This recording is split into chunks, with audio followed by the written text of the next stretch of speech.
Peace, family. Peace, peace, peace. Welcome to Congo on Our Mind, presented by Haile Gerima and Sankofa Video, Books, and Cafe. I'm Jordan, and I program this series along with my good brother Abel here and my good sister Maritu at the desk. And for today's gathering, we've been joined in our planning by our sisters Elvie and Sylvia. We're all grateful that you're here. Haile first conceived of this series of events, the On Our Mind series, as a way to combat the repression of artists seeking to create and express their solidarity with the righteous struggle of the people of Gaza through their art. Part of the inspiration for the On Our Mind concept came from a song written by a DC native artist named Mamuna Youssef, also known as Mumu Fresh, and a song she wrote called Gaza on My Mind, which was a cover of Baba Ray Charles's Georgia on My Mind. Haile heard this song on Katia Stitt's show on Jazz and Justice Radio, WPFW Washington, 89.3 FM. And that song planted a seed that has flourished into our series of bi weekly Sunday gatherings, which began with Gaza on our mind and which expanded to include Sudan on our mind, Haiti on our mind, and Congo on our mind, which we are assembled here for today. In honor of this inspirational spark, of the long-standing close relationship between Sankofa and WPFW as sister institutions among the few remaining fortresses from Chocolate City's golden age, and of W relentless struggle, Sudan, Haiti, Congo, at this evening's event, will go to WPFW 89.3 FM to support that totally community funded institution's work. The reason that we do this, the reason that we have given ourselves over to making sure this gathering continues to occur and continues to elevate week after week for over a year, is not just to help us know the facts of what's happening, which so many of us do not know, but also to encounter those facts in a way that allows us to feel it. Facts are not enough for true understanding.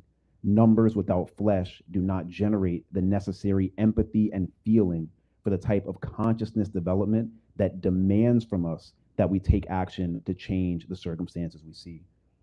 I can tell you that the death toll of imperialism in Congo, from Leopold's so-called Congo Free State through the Congo Wars and into today's mass atrocities and displacement predicated most directly by Rwandan forces with the backing of Western forces, I can tell you that these have constituted some of the most extreme mass murder for profit events humanity has ever faced, with an estimated 12 to 15 million people killed over this nightmarish century and a half.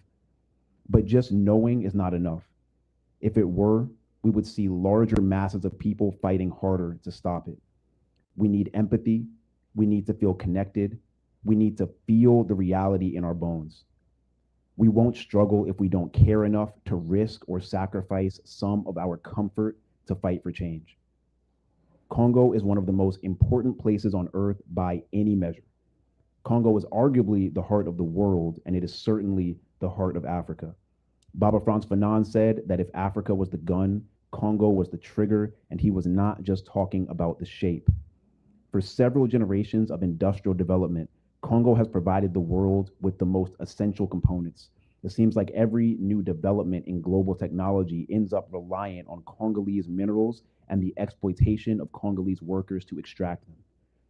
Congo is a place full of human beings who are struggling to create lives for themselves, their families, and their communities, who are being faced with living conditions that have been made nearly impossible by generations of ravenous exploitation.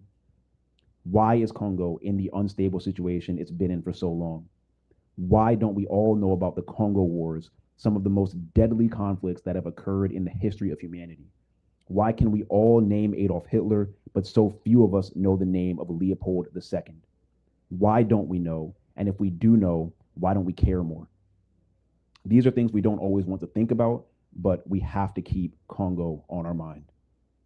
It's art that opens up our heart so that the knowledge we have can develop meaning around it. And it's this combination of knowledge and feeling that drives us towards real understanding. We're grateful that you're here with us tonight to continue our examination of what's really happening in Congo in a context that promotes empathetic understanding.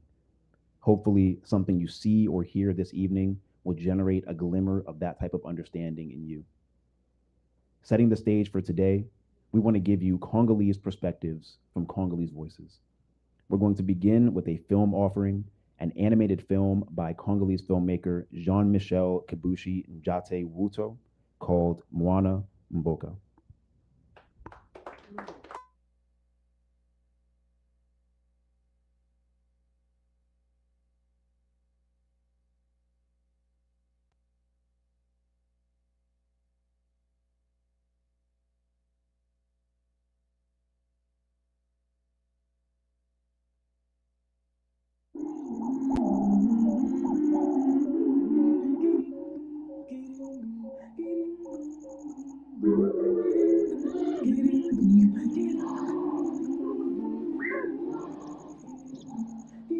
Pour les pauvres de Dieu, mon enfant, c'est la messe des jeunes.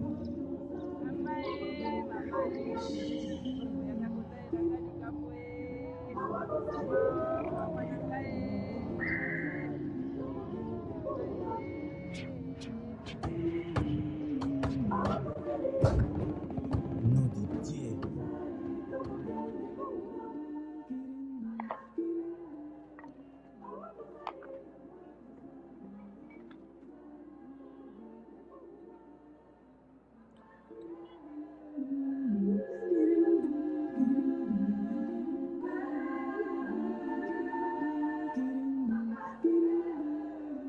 Et alors, heureusement, la tortue a réussi à s'échapper. Waouh! Bon, on y va? Et alors, la tortue? Mais après, je me suis réveillée. Hé, salut toi! Hé, toi! Comment ça va? Comment ça va? Comment ça va?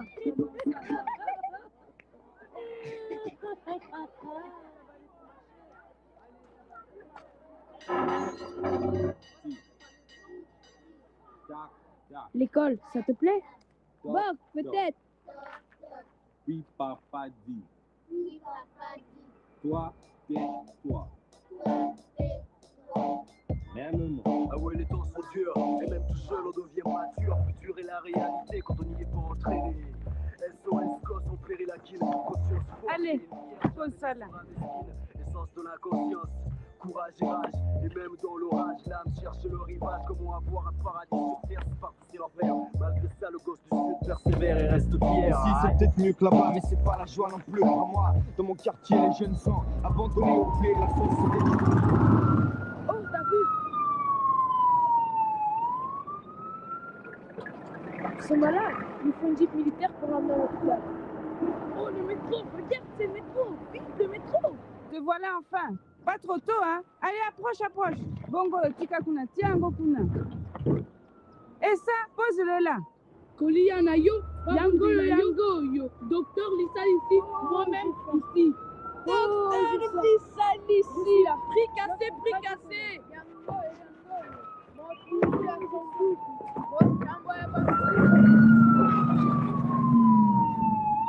Circulez, non du jail. T'es mort, toi là, Nyamazoba. Circulez. L'as-tu pas vu? C'est le ministre de TP. Quoi? Miss le TP? Malade. Garde à vous, espèce de liquide. À vos ordres, mon colonel. Allez, circulez. Et alors, circulez, vous là-bas. Vous deux là. Il faut Bousez, dégager la bousez derrière là, bousez, bousez, vous là-bas. circulez. Allez, dégagez, toi là. Non du jail. Yopé, Kende Liboso, tu as connu mon lope.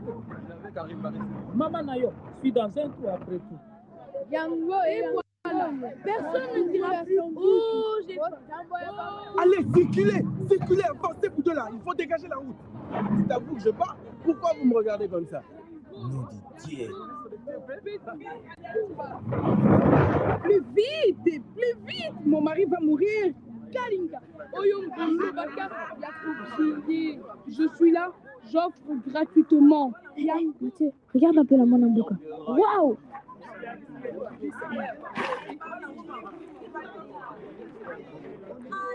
Hé, à gauche, là, oui, ok. Doucement, madame Bema. Encore, bien, avancez. Doucement. Ok, encore, bien, avancez, doucement. Doucement.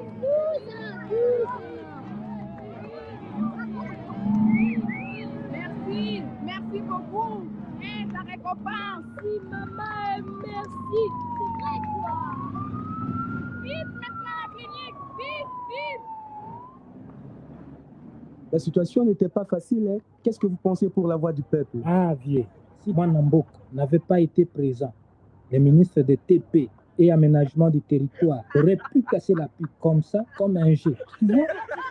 Nom de Dieu, ce petit moineau, des millions en quelques secondes. Il est quoi, moto? Ah, maman. Mama yakine Maya Malil, Docteur Lisa Lissi, lutte contre le rhume, Mafuta ya Zolo, Bouba ya Mai, Et alors? Alors quoi? Taxe écologique, patente communale, carte de baptême. Donc, tu fais du commerce, pain. Pourquoi vous me regardez comme ça? C'est à vous que je parle? Non, de Dieu. Marchandises confisquées. Maman, bah, qu'est-ce que j'ai dit? Vous vous dites le retour. Aussi, les catins, ne vous énervez pas. On se calme. Peuple de Dieu. Alléluia. Alléluia. Alléluia. Alléluia. C'est toi, comédien. Nom de Dieu, mère chef, c'est toi-même en personne. Sauve-moi. Malchance pour toi, hein, moi, Nanga. Vraiment malchance, hein? Juste une miette là, quoi, maman. Il y a un grand, ça ne va pas à la maison. Pas moyen, chez moi. vraiment. Vraiment pas moyen. Bon. Alors, moi, je donne la parole à l'État. Taxe douanière. Montre-moi ton attestation de mariage. Le commerce des cuisses, c'est contre la Allez, révolution. Katou, Kalongba Kunadi. Allez-vous-en. À propos, mes En chefs, tout cas. ton Mwanamboka, t'as versé ces millions, n'est-ce pas? L'Église est aussi au courant de l'affaire. Viens verser, ne fût-ce qu'une miette de tes millions. Quels millions? Des millions, mon amboka Okendozwango wapi. Journal. Donne-moi ça. Il se À la traîne, une, je ne à sais la pas où une. avec ma marchandise, comme se Mwanamboka. remplit les poches de mon argent. Et... Et ministre des States. Otairanga nano makambo yoko. Moi, Namboka des millions. Alors l'argent, donnez tout. Oui, mes chefs. Maman, oui, mes chefs. Donnez tout. Oui, mes chefs. C'est bien tellement garçon. Oui, mes chefs. Tout. Donnez tout. Vous m'entendez? Tout. Je vous sors de la rue. Vous gagnez des millions derrière mon dos. Et au versement, rien mais. Aujourd'hui, vous payerez tout. Hey. Et si je vous fouillais que je découvrais l'argent, c'est quoi ça? Pas de saleté dans ma marchandise. Tiens, la fortune là de Mwanamboka, tu es son ami. Essaye de savoir où il la cache. Je te donnerai un très beau, hein. Tu vois ce que je veux dire? Oui, Bi. Un très beau. Alors? Petit voyou, ne me prends pas pour un tonneau vide, hein. Si tu as gagné de l'argent, c'est grâce à moi. Voilà, ce n'est pas vrai. Donc le policier là t'a calomnié. Rien, merci. Oh. Donc le pasteur a menti. Mais non. Penses-tu que je t'ai sorti de la rue pour me faire escroquer? Rien de rien, mère chef. Hey, tiens. Voulez-vous savoir qui est mère chef Mouziki? Eh bien, on va voir. Hey, Ngaye. Bah, elle ne réapparaît qu'avec mes millions.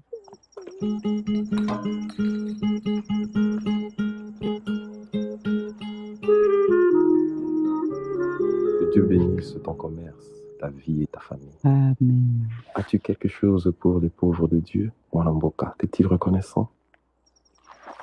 L'argent, c'est parfois tout faute de toi. Zoba, Zoba. Tu ne le vois même pas. Alléluia, alléluia, Nzambe Massia, alléluia. Tu dors? Non, je t'attendais. Et alors? Bah, il faut lui rendre ses millions. 5 millions, 5 millions. C'est elle qui a sauvé le ministre. Ah, dis, arrête. Au fait, tu l'as toujours. Quoi? La bouteille. Oui, ne t'inquiète pas.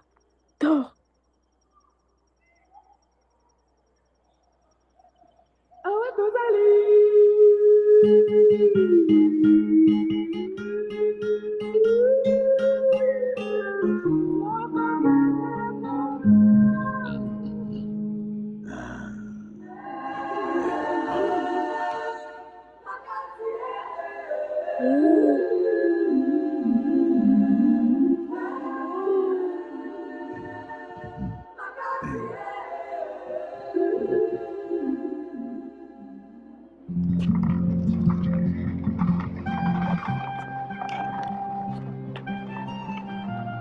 Oh, mère chef du partout.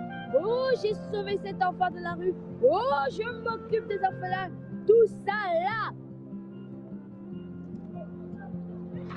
Chez mère chef, je couche à même le sol. Je ne mange que des miettes. On a vraiment marre. Marre. Si j'attrape quelqu'un d'entre vous, ma mère de ma mère, il va chier de la poudre.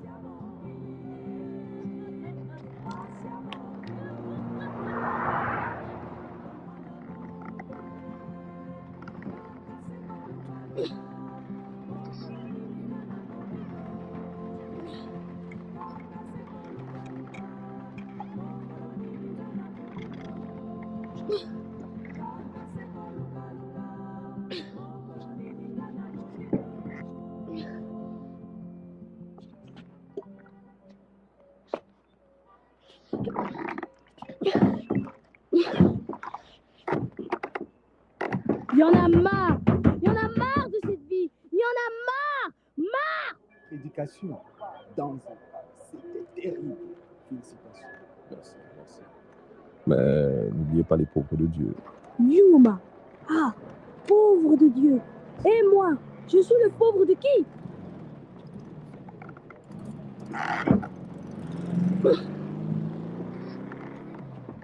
Non, DJ, petit, c'est quoi? S'il te plaît, vie. C'est pas la Qu'est-ce que tu tripotes là? Vérité, vie. Confisqué. Où est la facture? Vérité, vie. Hein? Zomonanga masou anayo.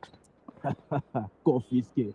Bon, alors, mon DJ, il faut donner quelque chose pour annuler le dossier. Ah, tu n'as pas le choix, petit. Toi, Jojo, tu l'as vu, ton menteur d'ami là. Oui, ma marchandise. J'ai attendu pendant toute la journée au marché.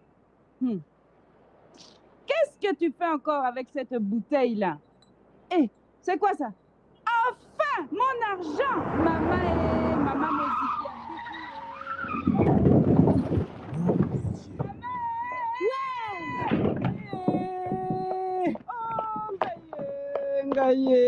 Double point.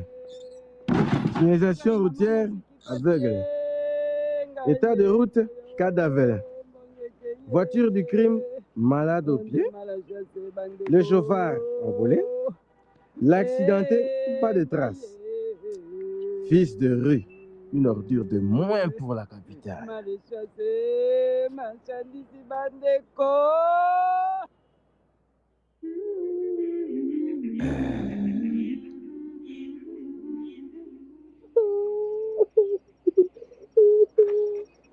Hé, je savais que je te trouverais ici. Tiens, j'ai récupéré la bouteille. Tu sais, on raconte que le ministre va bien à l'hôpital. Mais tu pleures? Quel argent? Que des rumeurs pour quelques billets sans valeur. Allez, viens. Ils ont détruit ma vie. De toute façon, moi j'en ai marre. Mon chef et moi, c'est terminé. Vrai, tu pars? Oui. Partons.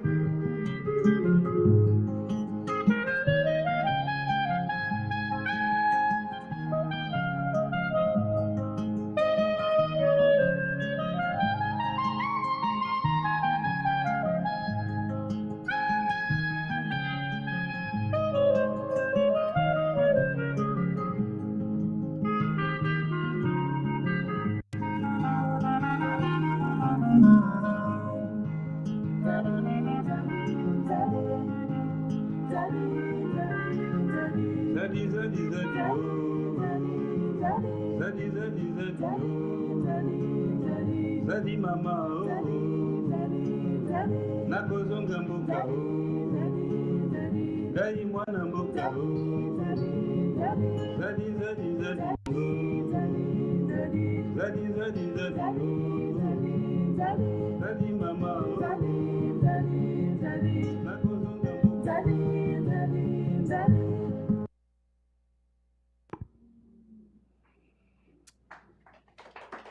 Yeah. That was Mwana Mboka by Jean-Michel Kibushi Njate Wuto. Our next offering is from Sister Bertha. Bertha is a poet and an arts organizer. She has been here with us for Congo on Our Mind before, and we're really grateful to have her back again with us this evening. Please give a warm round of applause for Sister Bertha.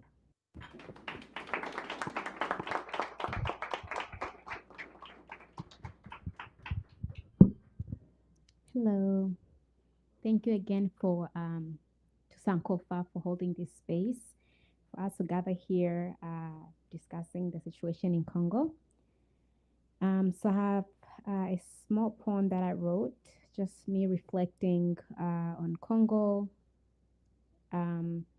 just also thinking about some of the stories that I've heard, my experience of Congo and everything else that is currently taking place.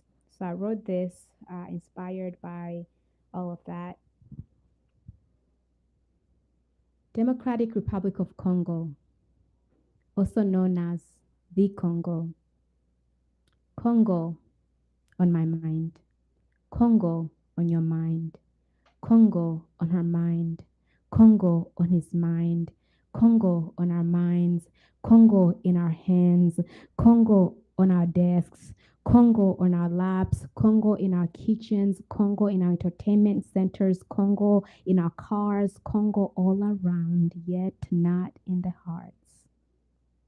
Heartless, egotistical pursuits accumulating more than they can count, yet never satisfied hunger, minds spinning off track, screaming, the more the merrier at any and all cost. Insatiable greed choking the people of Congo one at a time for over 3 decades. Technological advancement murdering the children of Congo, sexually victimizing their mothers, their daughters, their grandmothers. And you say peace. And the grandparents, parents, and the youth of Congo say, what is that? What an alien concept, something of the moon, something that belongs to the far off lands. Yes, peace, that thing that Westerners speak of. They brought us so many things, but somehow forgot to bring us that one thing they live by, die for, preach about all the time. Oh, how convenient. But how can we expect them to share peace when sharing is not part of their vocabulary? Sharing responsibility, huh? Sharing accountability. You say what? No. It's better to pin the Africans against each other. After all, fighting and killing each other apparently is our favorite sport of all time. And they're just here happily facilitating, moderating, and making it easier to take as much as they want at the lowest cost possible. Very efficient of them, you know? So why should they stop us? No. Let us continue. Let them continue to feed us to each other and watch us devour each other. Meanwhile, they silently plunder our homes, our lands, our resources. And no, it was never a rescue mission, them being there. It was always about accumulating and a fear of losing it. So you still think this is still about human rights violations, and you still think this is about development. You still think their existence in our country is about development. If so, why 25,000 women were raped in just 1 year, could not pull their heartstrings? Tell me, where are those heartstrings? If 30% of armed groups are filled with children, yet they still turn away, tell me, where is their humanity? If 2.7 million displaced in North Kivu alone, over 7 million across the country, and they still pretend to care, tell me, what is their definition of concern? If thousands of girls remain out of school, future doctors, leaders, and teachers erased before they can even begin, but they still continue to hold their peace talks, negotiating, and all of that. But what future do they see? So no, It was never about development. It was never about human rights, and it will never be to them. So focus, focus, focus. Search, look deeper, dig beyond the surface, think outside the box, and ask unwarranted questions, open curtains, flip files, poke at what they can feel, touch what they can understand, speak their language, get out of the shallow and anchor deeper. There, you will find it.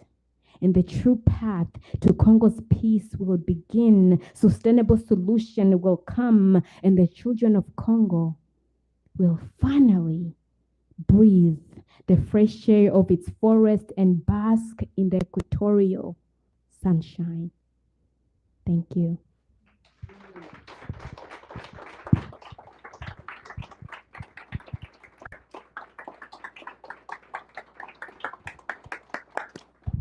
Thank you. One more time for Sister Bertha. That was fantastic. Thank you so much. The next person to take the stage will be Sister Sylvia, who will be introducing a music video that she has curated for us this evening. Sister Sylvia.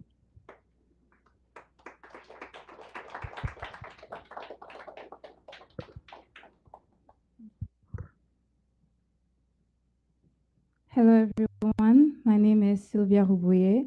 I was born in Goma, which is in eastern Congo. I grew up in Kinshasa, the capital city of Congo, for most of my life until I moved to the United States in 2022 for university. When I was talking with Jordan and with LV on how to make this event come to life, it was very important for me that we would highlight a music video that carries a very powerful message and that I wanted to share with you all tonight. Nini Tosalite, which is in Lingala, a very popular language in Congo because there's a lot of languages. Nini Tosalite means, what haven't we done? It is a powerful Congolese song by the duo MPR, and the music video really shows the daily struggles of ordinary people in Congo, the youth, and just the whole population. It shows the hunger, the joblessness, the insecurity, and a health system that never fails to fail its citizens. The song asks a very powerful question.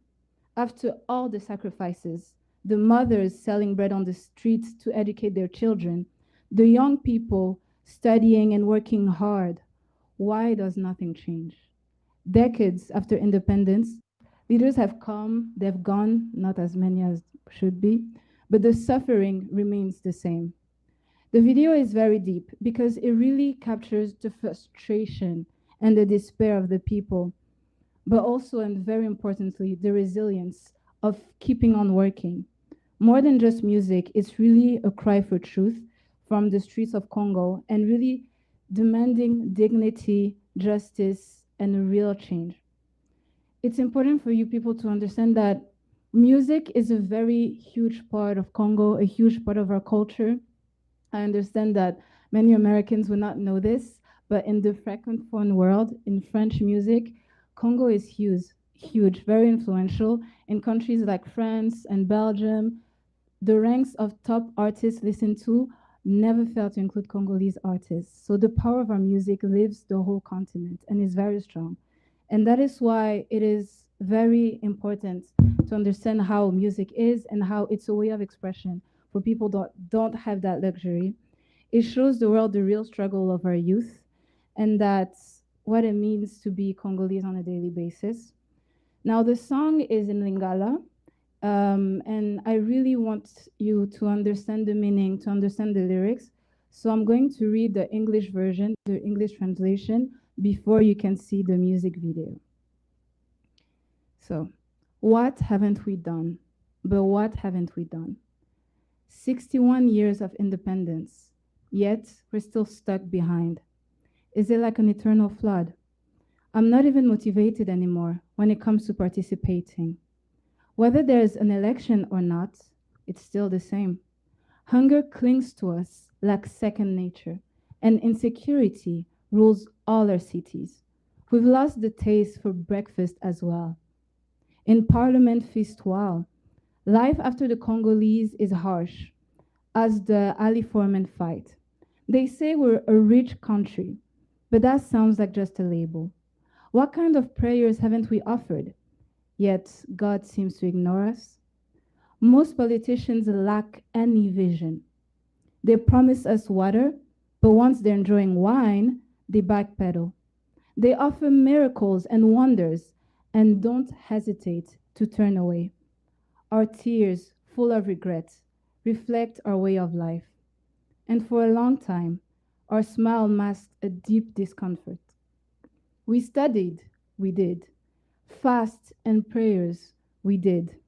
Breaking family ties, we did. Struggle and perseverance, we did. But what haven't we done? What haven't we done? They told us if Mobutu leaves, everything will be better. He's gone, but still nothing changed. Then they said if Kabila steps down, everything will improve. He left, but it's still complicated. All that education, what is it for? With nothing better. We sell cola nuts and cigarettes on the streets to survive. But it's partly our own fault. Our mother sacrificed everything so that I could finish school. She sold bread and embers in the neighborhood to give us a chance. But despite it all, I failed to bring a smile to her face because I never managed to secure a job. What did we ever do to deserve all of this? No change. Despite all our efforts, we're begging all of the time. Are we a generation doomed? The same episode repeats every year. We studied, we did. Feasts and prayers, we did. Breaking family ties, we did. Struggle and perseverance, we did. But what haven't we done? What haven't we done? Hope slowly fades over the years. Days pass and we lose our faith. Evil eats away at our hearts. How can we live in peace when the future looks bleak? Our reality is uncertain. We've lost patience, hiding our sorrow behind smiles. We studied, we did. Fasts and prayers, we did. Breaking family ties, we did. Struggle and perseverance, we did. But what haven't we done? What haven't we done? That's the end. And before we show the music video, I just want to mention that these people got into a huge amount of trouble after releasing the music video, but it's still out, so enjoy it, because the people that brought it to life had to go through a lot in order for us to be able to access it today. Thank you.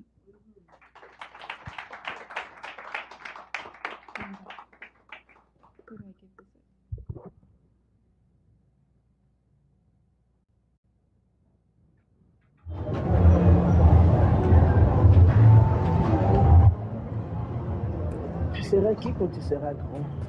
Un grand docteur.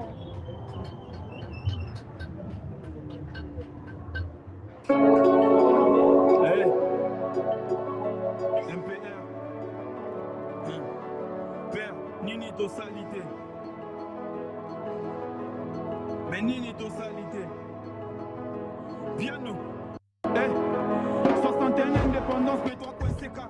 Est-ce que t'es liché l'obès c'est seco? Nazali sous na force en voter tes pour élection ou pas tozaka kanenge moko. Tola tanzala loko la identité. Insécurité partout na ba cité. Tobosa na quoi petit déjeuner. Député fois mana parlement sagacité. Viens congolais combat li foreman.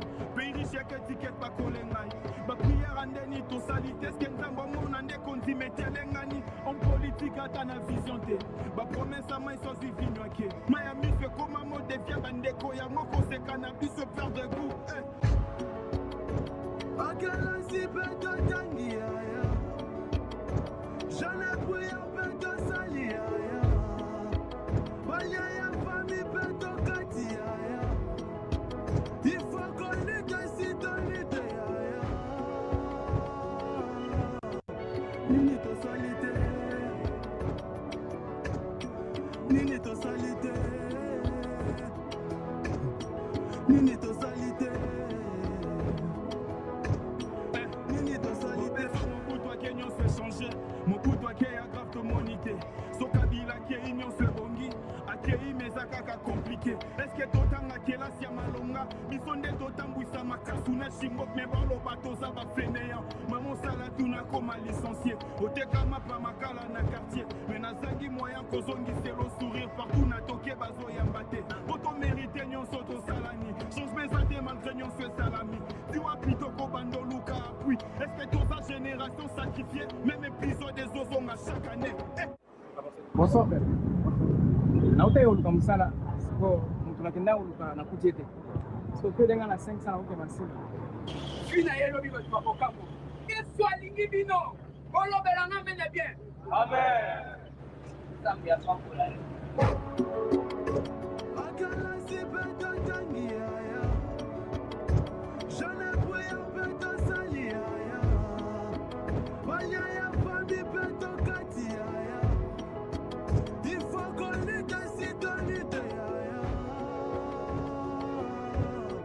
Nini to salite. Nini to salite. Faut qu'on se mêle pas ici.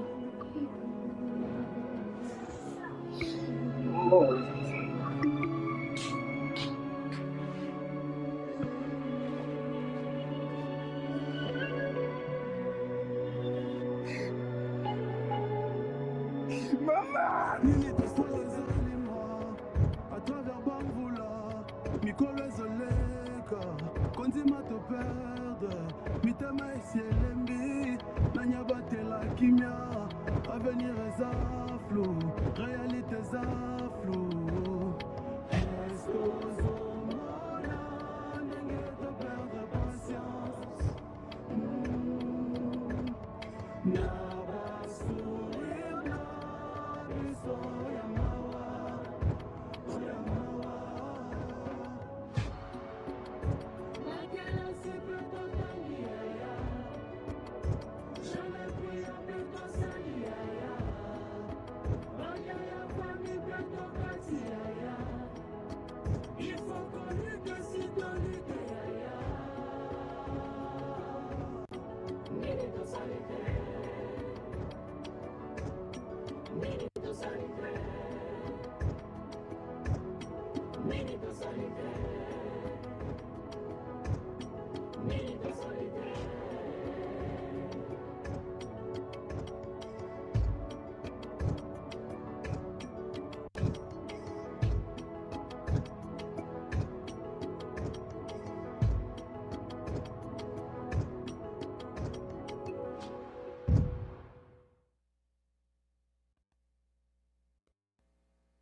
Thank you, Sylvia, for bringing that to us.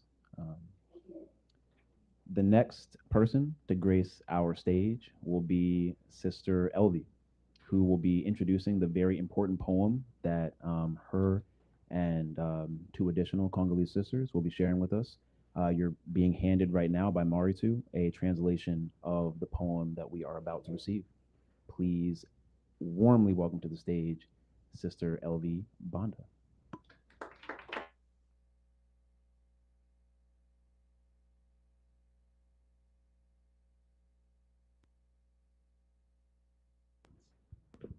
Hello. Okay. It's working now. Thank you. Hello, everyone. Thank you again for being here. And I think the stage has already been set for the night to understand that Congo is existing in somewhat of a cycle where the past seems like the future and the future seems like the past. And so to continue on in understanding that perspective from Congo, we wanted to read this poem by Patrice Lumumba, who was the first elected Prime Minister of the Democratic Republic of Congo. And many people know much about his death. They know much about the infamous speech that he had at the time of independence, but his humanity, his creativity is something that is often forgotten when we talk about Patrice Lumumba and when we talk about Congo in general. So for tonight, we wanted to further invite that level of empathy and humanity. And I would love to welcome my sisters, Lusa and Amwezi, on the stage to join me as we read this poem, which is titled, Weep, Beloved Black Brother.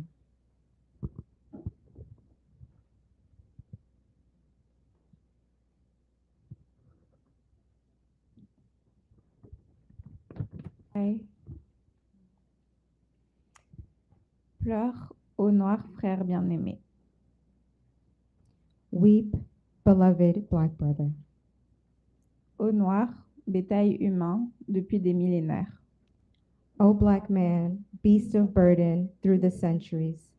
Tes cendres s'éparpillent à tous les vents du ciel. Your ashes scattered to the winds of heaven. Et tu bâtis jadis les temples funéraires. There was a time when you built burial temples, où dorment les bourreaux d'un sommeil éternel, in which your murderers sleep their final sleep, poursuivis et traqués, chassés de tes villages, hunted down and tracked, driven from your homes, vaincus en des batailles où la loi du plus fort, beaten in battles where brute force prevailed, en ces siècles barbares de rapt et de carnage, barbaric centuries of rape and carnage, signifiait pour toi l'esclavage ou la mort, that offered you the choice of death or slavery.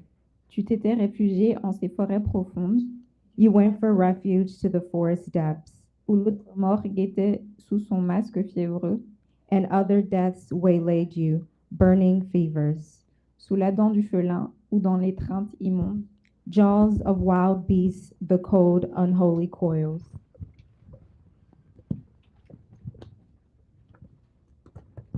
et froide du serpent t'écrasant peu à peu. of snakes who crushed you gradually to death. Et puis s'en vint le blanc, plus sournois, plus rusé et rapace, Then came the white man, more clever, tricky, cruel. qui échangeait ton or pour de la pacotille, He took your gold in trade for shoddy stuff. violentant tes femmes, enivrant tes guerriers, He raped your women, made your warriors drunk, parquant en ses vaisseaux tes garçons et tes filles. penned up your sons and daughters on his ships. Le tam-tam bourdonnait de village en village, The tom-toms hummed through all the villages, portant au loin le deuil, semant le désarroi, spreading afar the mourning, the wild grief. disant le grand départ pour les lointains rivages, At news of exile to a distant land, où le coton est Dieu et le dollar est roi, where cotton is God and the dollar king, condamnés au travail forcé telle une bête de somme, condemned to enforced labor, beasts of burden, de l'aube au crépuscule sous un soleil de feu, under a burning sun from dawn to dusk, pour te faire oublier que tu étais un homme. and so that you might forget that you are a man. On t'a appris à chanter les louanges de Dieu. They taught you to sing the praises of their God, Et ces divers cantiques en rythmant ton calvaire and these hosannas tuned in to your sorrows, te donnaient l'espoir en un monde meilleur. gave you the hope of a better world to come. Mais en ton cœur de créature humaine, But in your human heart, you only asked, tu ne demandais guère que ton droit à la vie et ta part de bonheur. the right to live, your share of happiness. Assis autour du feu, les yeux pleins de rêves et d'angoisse, Beside your fire, your eyes reflect your dreams and suffering. chantant des mélopées qui disaient ton cafard. You sang the chants that gave voice to your blues, Parfois joyeux aussi, lorsque montait la sève. and sometimes to your joys when sap rose in the trees. Tu dansais éperdu dans la moiteur du soir. And you danced wildly in the damp of evening. Et c'est là que jaillit, magnifique, And out of this sprang forth, magnificent, sensuelle et virile comme une voix d'airain, alive and virile, like a bell of brass, issue de ta douleur, ta puissante musique. sounding your sorrow, that powerful music. Le jazz, aujourd'hui admiré dans le monde, Jazz, now loved, admired throughout the world, en forçant le respect de l'homme blanc, compelling the white man to respect, en lui disant tout haut que dorénavant, announcing in clear, loud tones from this time on, ce pays n'est plus le sien comme au vieux temps. This country no longer belongs to him. Tu as permis ainsi à tes frères de race And thus you made the brothers of your race de relever la tête et de regarder en face. lift up their heads straight ahead. L'avenir heureux que promet la délivrance. The happy future bearing deliverance. Les rives du grand fleuve pleines de promesses The banks of a great river in flower with hope sont désormais tiennes. are yours from this time onward. Ces terres et toutes ses richesses The earth and all its riches sont désormais tiennes. are yours from this time onward. Et là-haut, le soleil de feu dans un ciel sans couleur, The blazing sun in the colorless sky de sa chaleur étouffera ta douleur. dissolves our sorrow in a wave of warmth. Ses rayons brûlants sécheront pour toujours. Its burning rays will help you dry forever. La larme qu'ont coulé tes ancêtres, The flood of tears shed by our ancestors. martyrisés par leur tyrannique maître. And on this earth, martyrs of the tyranny of the masters. Sur ce sol que tu chéris toujours, And on this earth, which you will always love. et tu feras du Congo une nation libre et heureuse. You will make the Congo a nation happy and free. Au centre de cette gigantesque Afrique noire. In the very heart of vast Black Africa.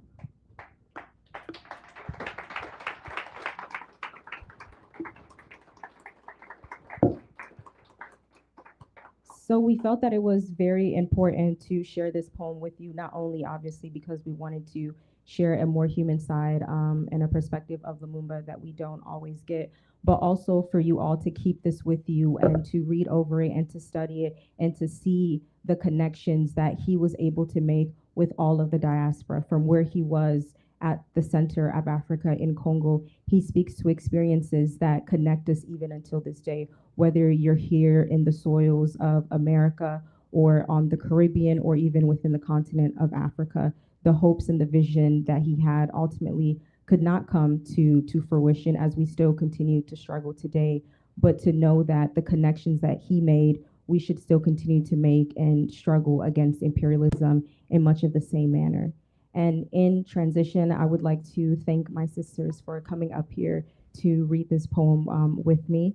And following this, we will have a short viewing of a video that I compiled speaking from the perspective of Congolese women and what it looks like to struggle and what resistance looks like in a very nuanced and complicated ways. There are a lot of concessions that people have to make when they're deep within the reality of colonialism. There's a lot of agency that is robbed of you, and sometimes your resistance can often look like your own damnation. And so I would hope that you all view this next video with an open mind, with a critical mind, with a questioning mind, and understand that what resistance looks like for women on the continent of Africa, in Congo, may not always look like the type of resistance that we envision for ourselves in a very easy and linear type of way.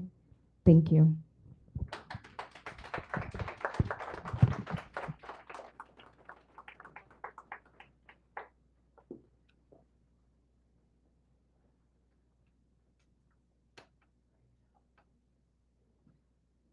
À faire. D'abord, je commencerai par nous-mêmes, les femmes. Nous devons être très conscientes que rien ne changera tant que nous-mêmes nous ne nous y mettrons pas. Everything is connected. So as Palestinians, it's very important for me and for us as an organization to bring what's happening in Congo to the awareness of the world. Both the Palestinian women and the Congolese women, they are suffering. On doit d'abord prendre des actions, faire des actions concrètes. Par exemple, tout faire pour que la guerre s'arrête. Quand la RDC souffre, c'est le Burundi qui souffre. Et quand le Burundi n'a pas de sécurité, cette insécurité se répercute sur la RDC. Pour que la région des Grands Lacs puisse recouvrer la paix que nous avons recherchée depuis longtemps, il faut que les actions soient simultanées.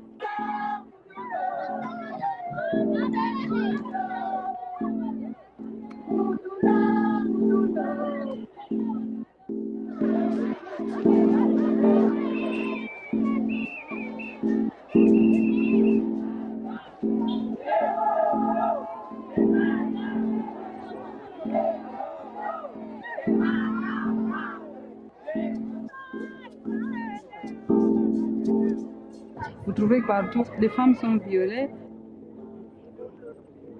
Vous savez que les viols, c'est pratiqué sur les femmes, mais ça affecte tout le monde et toutes les familles sont détruites et toute la société congolaise est détruite. Nous avons besoin des lois, nous avons besoin de la justice. Kuona tushateseka sana mugini, tushateseka sana mugini juu fudelere kwake apie kwa fani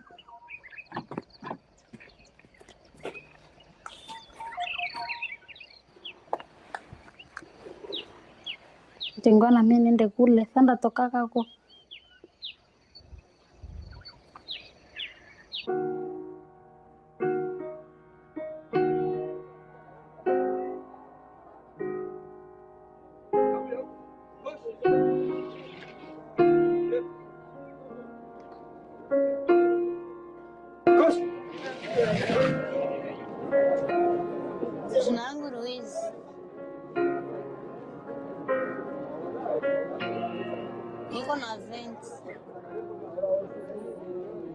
niliingiaka na nina eneza kenzi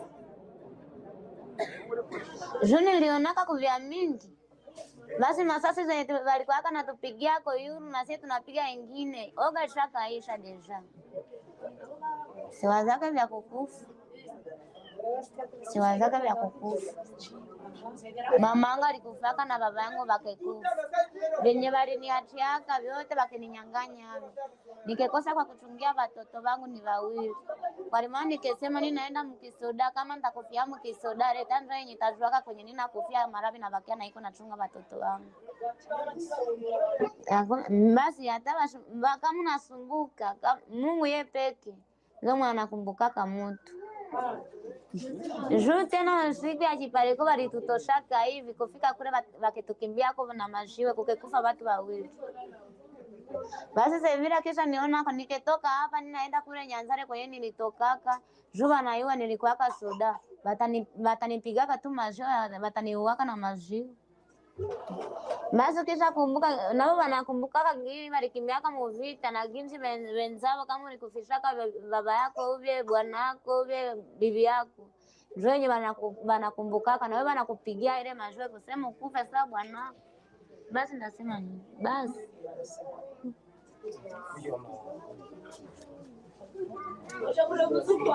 Après 7 ans de séjour en Égypte, Madame Lumumba a déclaré qu'elle rentrait au Congo où ses enfants vont la rejoindre. Anniversaire ya lelo, mikolo ya lelo esalaka ngai pasi mingi na motema mpo natikalaki na sa jeune nakomi mobange kaka ngai moko na pasi oyo nazwaki kasi likambo te ezali pasi ya mokili ya biso ya Congo nde nazwaki presida Egypte nde asalisaki bango akamataki bango lokola bana na ye tovandaki na Egypte tosalaki trata kuna lokola oyo Patrice aye kaka aomeli mingi awa te bongo sikoyo nde bakolaki soki na bakonzi mosusu bakamaladi mosusu bazalaki kosalisa yango wana na merci bango lokola basalaki malamu wana. Jina langu Jackie Kaimba. Niliona wandugu wangu banakufa mingi sana, ikaniletea huzuni. Nikasema mimi nende pigania nchi yetu wasikamate.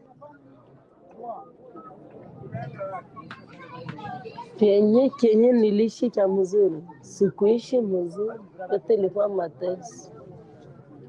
Nilikuwa naolewa, nipanaka kwa mali nikalunga mariage nyuma bunyumba. Mwanaume akanitesa, akanitia wanamke 3. Nikarudia kwetu, nikikala, nikajiheshimia. Shida yenye iko ni juu kujia kutuviole na juu ya wawaneto walikufaka.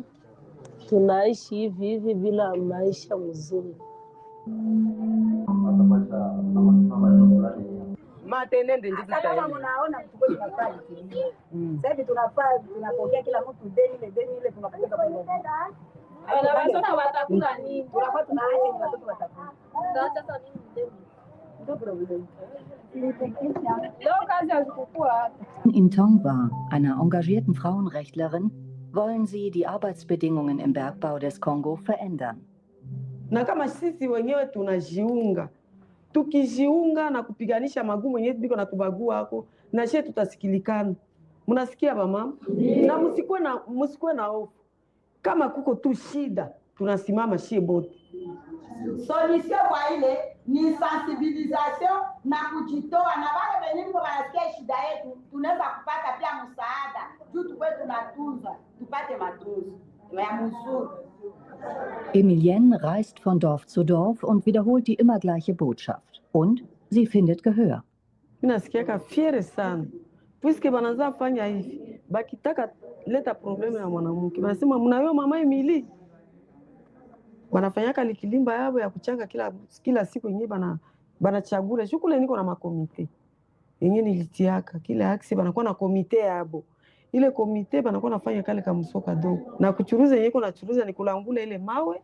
Anaenda tsagisha hata akuwa na difficulty tena ya kusema anakosa makuta ya kubebesha, anakosa makuta ya kulipa konkase kwa urahisi. Mimi najua kama kupitia association na cooperative bitu iko naenda na badirika, sababu biko naanza na shie kutuinvite kuma atelier, kuma conference, tunakuwa na shie na assiste yako sababu vile mwanamke mtimamaji.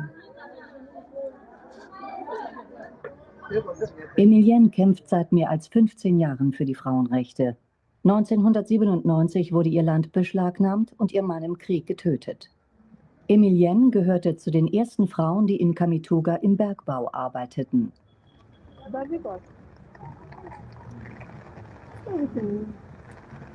Bakaza anaambia sema iko dikidumu. Hata huko atumika kazi ya wanaume napasha kuwa mlozi. Ndio bakaza kwa niambia nikamwambia bure hata niko mlozi ndatumika tu. Bora na mimi nipate kitu. Dank harter Arbeit konnte Emilienne eine kleine Konzession erwerben. Doch wenn das Geld knapp wird, kehrt sie in die Minen der anderen zurück und sucht dort nach Gold.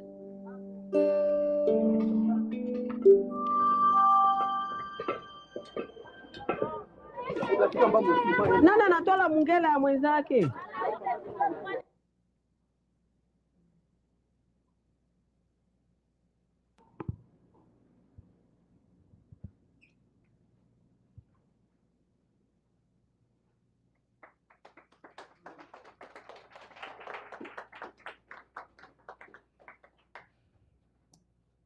Thank you to Sister Elvie for curating that video for us. And now is the time for discussion. Before we get into discussion, however, I just want to flag something very briefly. In this amazing poem that we just read from Baba Prime Minister Patrice Lumumba, you heard him referencing blues and jazz music, which is very interesting in the context of this film that has certainly made some large waves recently, soundtrack to a coup d'etat. Here at Sankofa, we have been engaging deeply with this film, which we have some critiques of. And so one of the people who's been working with us very closely on that is Elvie, who's a totally essential part of that conversation. At some point in the near future, we're going to have a community discussion about that film. If that's something you'd be interested in, if you find this film interesting, if you haven't seen it and you're interested in it, or if you really have passionate feelings about it in any which way, I'd like you to come find me after this event. Give me your name and email address, and we will loop you into some of the things that we're doing surrounding that film in the near future. I really encourage you to participate in this conversation. I am absolutely certain it is going to be very interesting for me, for us as participants, and also for all of us as participants, really, in this conversation that we're having. Speaking of conversations, now, again, is the time for our community conversation. So I'd like to welcome first Sister Elvie, Sister Sylvia, and Sister Namwizi to the stage. And for now, thank you. Please give them a round of applause. We'll get the chair set up.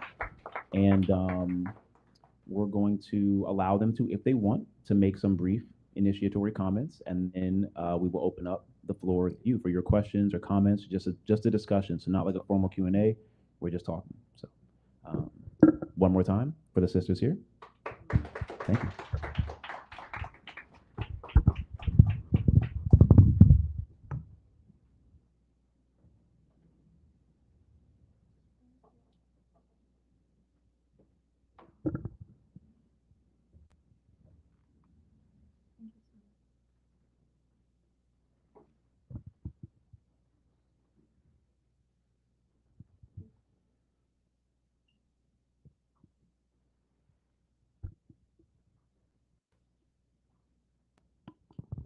Hello, everyone.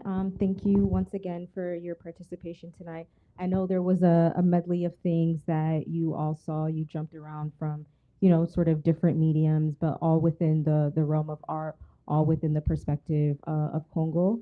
And I'll just speak very briefly for myself when planning this, what I really wanted to do personally.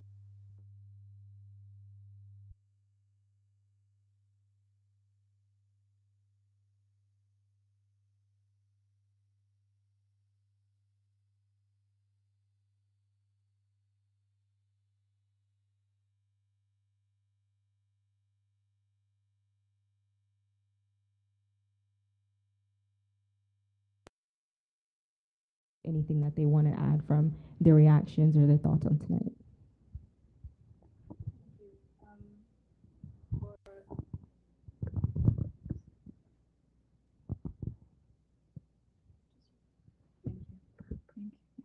So when we were thinking of making this event come together, for me, something that was really important was highlighting what it means to be a youth in Congo. Because as I said previously, I was born in Congo and I grew up in Congo. Before moving here, it was the only place that I actually lived in spite of traveling. And that music video was very important because I remember it coming out because I was still a high schooler in Congo when it came out, and watching it in class actually because it was such a big deal. For Americans, it's a bit easier. It has its complications, but it's a bit easier to talk about your government and its failures and complaining about it because you have the right to do so. But in Congo, it's a lot more difficult. People face a lot of, they put themselves in danger by doing that. And that's exactly what those people did. And having music that talks about the government directly, that mentions politicians directly, naming Mobutu, naming Kabila as well, is a huge deal. And something that's very disappointing at times, and that maybe a lot of people would not know and expect, is that even living in Congo, sometimes the big conversations were not had. It's not talking about what's happening in our country, the government. Back in the days, at least growing up, it wasn't a discussion that you would openly hear. Here in the United States, walking around, it's very easy for people to talk about the government, discussions on Trump, discussions on Obama and previous presidents outside. But in Congo, it's the type of thing that if you want to talk about the government, you talk about it around trusted people, you talk about it at home. It's always, you don't know who's listening. And it's why having such events, conversations is really important because as a 21-year-old, it's now that I see things changing. Because even when I get to go back in Congo, it's now that I see these conversations happening, people being a bit more open. And this music video was a huge deal. They got in trouble, but it was out. It's still out, and it got people to talk more. And for me, it's really important to mention that just events like this at Sankofa, having such conversations is really important. Conversations are really the beginning of things, and even you guys being here tonight and participating in this discussion is what I believe a really true step in actual change. So yeah, thank you. Thank you. And thank you so much to the both of you for putting this event together and for everyone that chipped in.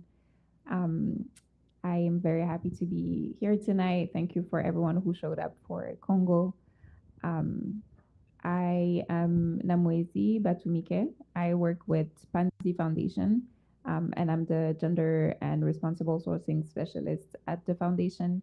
So Panzi, for the ones of you who do not know, is a hospital and a foundation. The hospital was created in 1999 in Eastern Congo, and it was created to be able to become a place for women to be able to deliver babies. So it was created by Dr. Denis Mukwege. Unfortunately, the first patient who came was a victim of sexual violence and rape with extreme violence.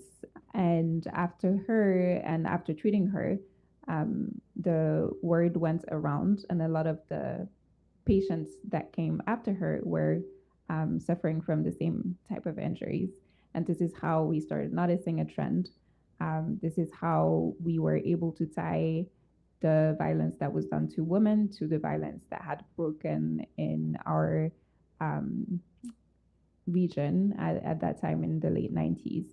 So in 2008, the foundation was created, and the foundation really was able to solidify the holistic care model, which is what Panzi is known for, what Dr. Mukwege received a Nobel Peace Prize for in 2018. Dr. Denis Mukwege is actually the man in the world that has received the most prizes. He has also received Sakharov, the Aurora Prize, and his fight for the women in Congo, but also his fight for bringing excellence to the region in treating and supporting the women of Eastern DRC has been foundational in those four pillars. So we support women at a medical level, psychosocial level. We support women with legal clinics, legal support, and also with socioeconomic integration programs. On my side, I work specifically on the intersection again between mining, so mineral extraction, and the violence. Mineral extraction being the root cause of the violence in Eastern Congo, but also mining as an environment being an environment that's particularly violent to women, as we were able to see in the video as well. So the last bit was actually in Kamituga, and this is, as we could see, a mining town, but the woman that was doing the training was talking to sex workers. So there are a lot of sex workers that live, work in those areas. For most women, that's the easiest job to do. They will lean towards that job because, and that's not proper to Congo. This is something that comes with mining. It comes with capitalism. We have to say it as it is. It is at the source of it. The violence that is done against women is going to be at the source of extraction. So I would say that's all I would like to say. And thank you so much for showing MPR, the NPR video. And as you said, we can see it, but I don't know if they made it available again in Congo, but for some time it was actually banned. We couldn't watch it anymore while in Congo. So it is, and Piaka, I think, as well, from Minos Bay. So there are a bunch of, again, tools that we have been using as Congolese, and that are reaching us outside, and that are tools for us now to use to advocate. Thank you so much to the both of you. And I do want to give some time to the audience if you all had any initial.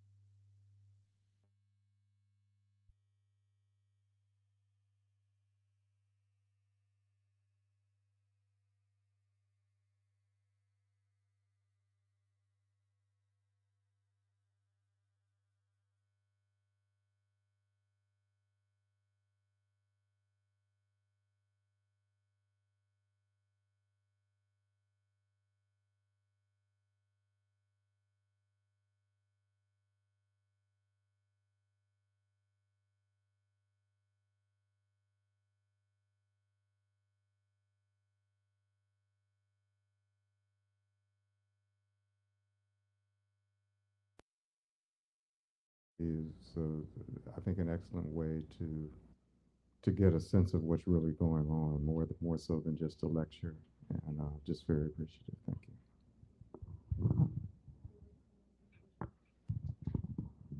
So thank you all for this. And a question for you as Congolese women, like how do you keep the hope knowing, like when you see those stats, I think, 25,000, I mean, it's even hard to fathom that many people being like abused like this. So how do you guys, deal with the psychological impact of hearing these numbers and these stories? And also what keeps you going, seeing the fact that our leaders are not very responsive to the real needs on the ground? Thank you for that question. I would say that personally, it's important for us to accept that it's normal for you to be impacted by it, because at the end of the day, you would have to be inhuman to see those things and not feel anything. So first, it's welcoming it and accepting it. But growing up, since I was born in Goma, so Eastern Congo, where most of the violence is happening, and the majority of my family is from East Congo, I grew up seeing a lot of these things happening, even I think younger than when my parents would have wanted me to, because you'll always be protected by it. First, by living in Kinshasa, but also by your parents and people around you not wanting to talk about it and to show it. So I would see stories of girls my age, actually stories about the Panzi Foundation, Panzi Hospital, girls my age going through the most horrific things. I had the pleasure to visit the Panzi Hospital, I think around 13, and see girls my age and younger than me going through that, going through all that pain, but also the aftermath. Something great about Panzi Hospital is they have a project where they prepare the women, the victim of sexual violence and all the trauma they've been through, to go back into society and be able to live their lives and continue. When I see all of that, and I think that a woman my age can go through that, like the people, even right now as we're speaking, so many people in refugee camps going through things I couldn't even begin to imagine. They go through that, but then they get up. Something about our population is the resilience. Congolese people, our people are extremely strong. And sometimes when I see all of that, it's like, how could I not have hope and not want to keep going on? Because these people are fighting. This war is older than me, it's older than a lot of us here, because it's from one trauma to another. Even before independence and going into independence, it's a new form of trauma. And these people still get up. And sometimes when I look at myself and I think, yes, this hurts a lot because I'm Congolese, but also there's this side that says, you're going to keep going and you're going to be resilient because you're Congolese. It's in your blood, it's in your mind. And so you just have to keep going for them. Because the moment we keep talking about it, it's like holding the gun that's killing those people. So, yeah. Yes, thank you. I will really insist on what you said at the end about us being a resilient people. I do not like this word. We shouldn't have to be. Obviously, the government should be the one that is organizing itself to be resilient and to protect its population. But yes, I would definitely say that we have to. We have to keep the hope. We have to make sure that we know that there are solutions and that we show it around us. I think one time I was at the hospital and a survivor from Kasai came. So she was a survivor from Mulombodi, so the Kamina Nsapu situation in 2016, if I remember well. So there were mass rapes that happened in Kasai as well. It is tied to tribal issues, but it is also actually tied to Rwandan generals. Kasai is very far from the east, but there are articles, documentations that you can read because it would take me too long to explain the whole situation here, but she was coming from Kasai to get some treatment. So Adrienne, who is one of the, she was one of the project coordinator of one of the projects I was managing. She, again, is a survivor, very openly talking about her experience. Um, she she came to Panzi for some training, and so we used that occasion to go through the unit where we have all of our gynecologists, because she had been bleeding for years, and so it would be recurrent. So it would come back in cycles. Um, and so she told me about it. So I said, okay, let's go to the unit. We were there and we had to wait because she didn't have an appointment that wasn't expected. So we talked a lot. So she told me about her whole story. She told me about Mulombodi. She then gave me a letter that she wrote that was about her life and how she felt.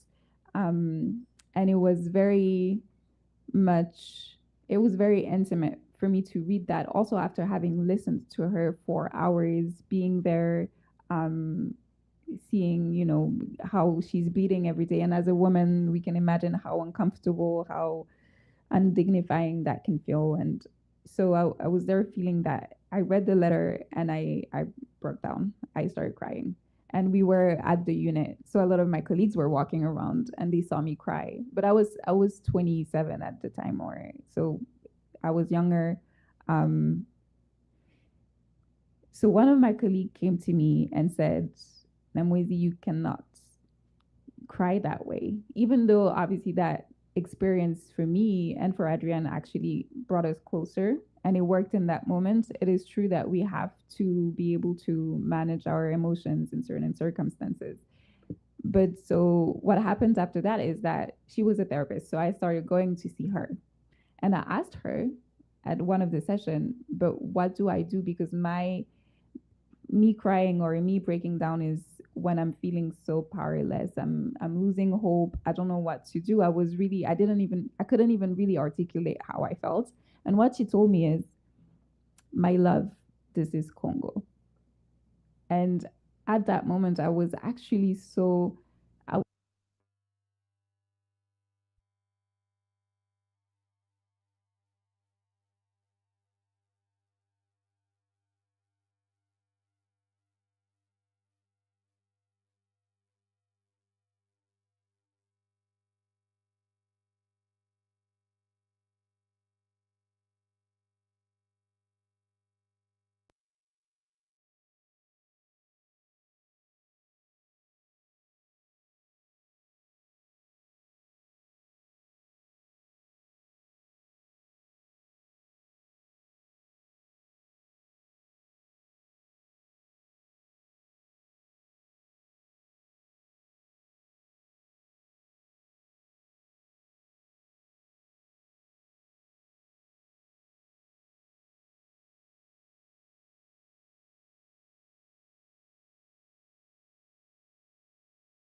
are being taken and brought to Rwanda for their tourism economy we are now being asked to co-manage those parks. So the volcano that is the only volcano that is still active is the volcano in Congo, the Nyiragongo. And it's on the chain of volcano that goes into Rwanda where all of, those volcanoes are inactive. Again, we are being asked to make this a chain of, again, like co-management. So there is so much that they were able to negotiate when you read the draft. The draft is not yet available. The Regional Economic Integration Framework draft, it's not yet available to the public, but you do have small snaps of it on the US government's website. So those are things that people can look at and start asking questions to their, as constituents to your members of Congress. You can ask those questions to your teachers. You can ask wherever it is that you can hold that space to ask those questions and say, what about the legitimization of the looting, of the economic control of the eastern part of Congo? Why, when we are making a deal with Rwanda and Congo, why are we again reinforcing that status quo of transforming and processing in Rwanda and extracting in Congo? Why aren't there conditions that are being given to process and transform in Congo? Why aren't we talking about quotas? Why isn't Congo supposed to achieve a certain quota of transformation? Why are those things that we know are the source of the problems not, again, being addressed in those texts? So as much as you can read those texts, and when you can't, rely on the organizations around you. But I would say this, as for now, the people who are managing those processes know they aren't the ones that are going to bring us peace, but the civil society is. The civil society is so, it's filled with expertise, it's filled with truth and honest work. So I would say rely on those organizations, and with time, hopefully we'll get there. I completely agree with it. And just to add a little bit, something about what's happening in Congo and to keep in mind is that it's extremely beneficial to some, and that's why it's going on. People are profiting to an extreme degree to everything that's happening. And so with that, obviously, some of the things happening in governments right now that as a population we don't agree with, and multiple things. For change, we have to change like the mindset of expecting real things to come from the government. The government has to be a response as what we are doing as people. Because as of right now, waiting for the change to come directly from the people of power when those people of power are the ones benefiting from it would be very naive. It's time to kind of shift the power and see that as an individual, it's on us to put the pressure. When talking to Americans, it's to kind of connect the dots. I kind of refer a little bit to the Black Lives Matter movement. It's nothing like what's happening in Congo, but it's a good example of people that decided to take matters into their own hands. They didn't wait for the government to make sure that policemen did what they were supposed to do and put justice. They went outside and they rallied, they protested, they realized that it's on them, and they make sure that the voices of those that were suffering were outside. Make sure that you know their names and you know what happened to them.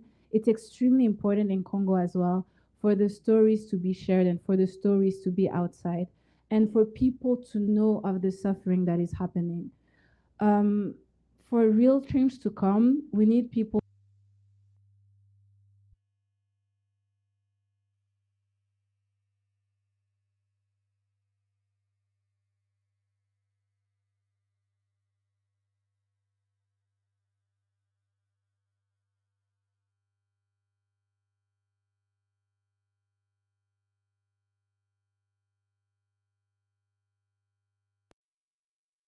didn't wait for the government to build those hospitals and to bring communities together.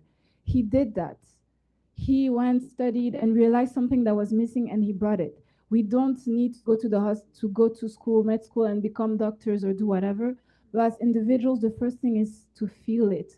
I remember in Kinshasa learning about what's happening here, black people that looked exactly like me being killed on the streets. I would cry watching those news and I would feel it, not being in the United States, being in Congo, watching it through my phone, and I would feel it. We need the same energy to be also for Congo. We need American people here, whether you look like the Congolese people, whether you don't, to see it and feel that pain and realize that you have a lot of power. We can't wait on those that have the most influence to change things because they're benefiting from it. They gain a lot from it. It's us that are seeing it, feeling the pain, to decide to never stop feeling that pain and act on it. So yeah.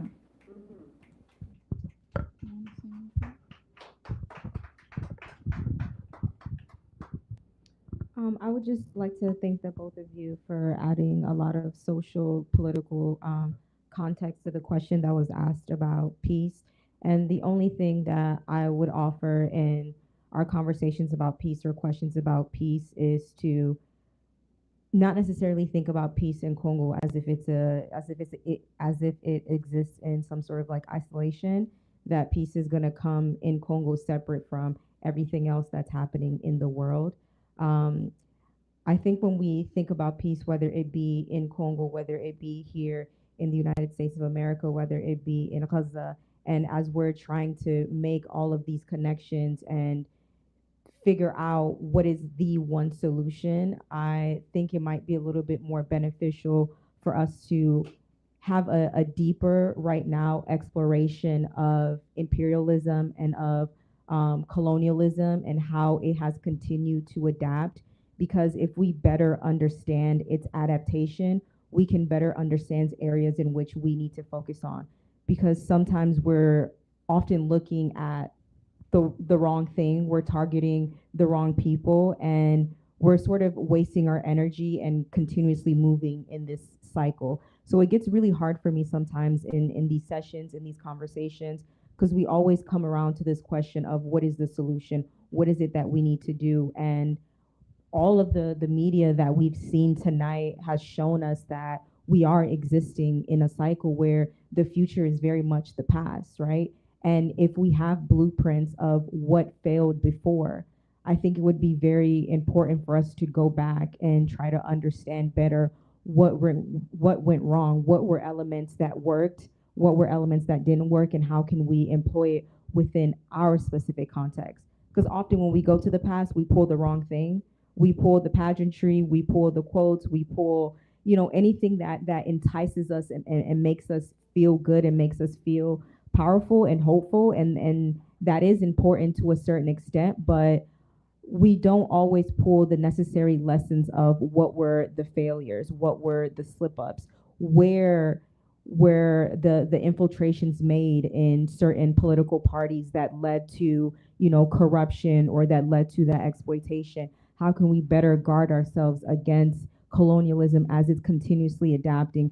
And I would say the peace deal that we have now is a perfect example of that adaptation, that convergence theory, where on one hand, they're offering you peace and they're saying, we're going to make this deal. And we have Congolese politicians on stage in Washington, D.C., saying that this is going to lead to economic prosperity for all of us. But at the same time, if you read closely into the deal, it's legitimizing our occupation. But so many within our community are applauding it because at least it's something. At least it gets us here. And then from there, we can do this. But we've seen that before. Like we've had that happen so many times in so many of our communities.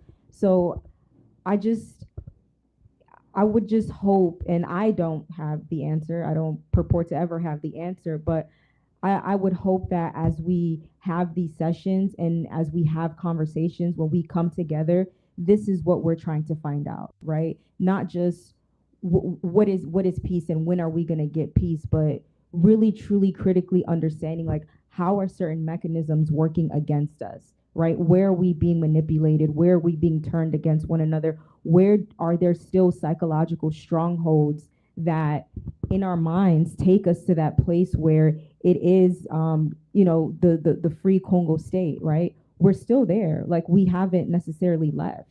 that place. That speech, the beautiful speech that Lumumba had, has not come to fruition, but we operate as if we exist in a post-free Congo, and we don't. So that's just what's in my mind.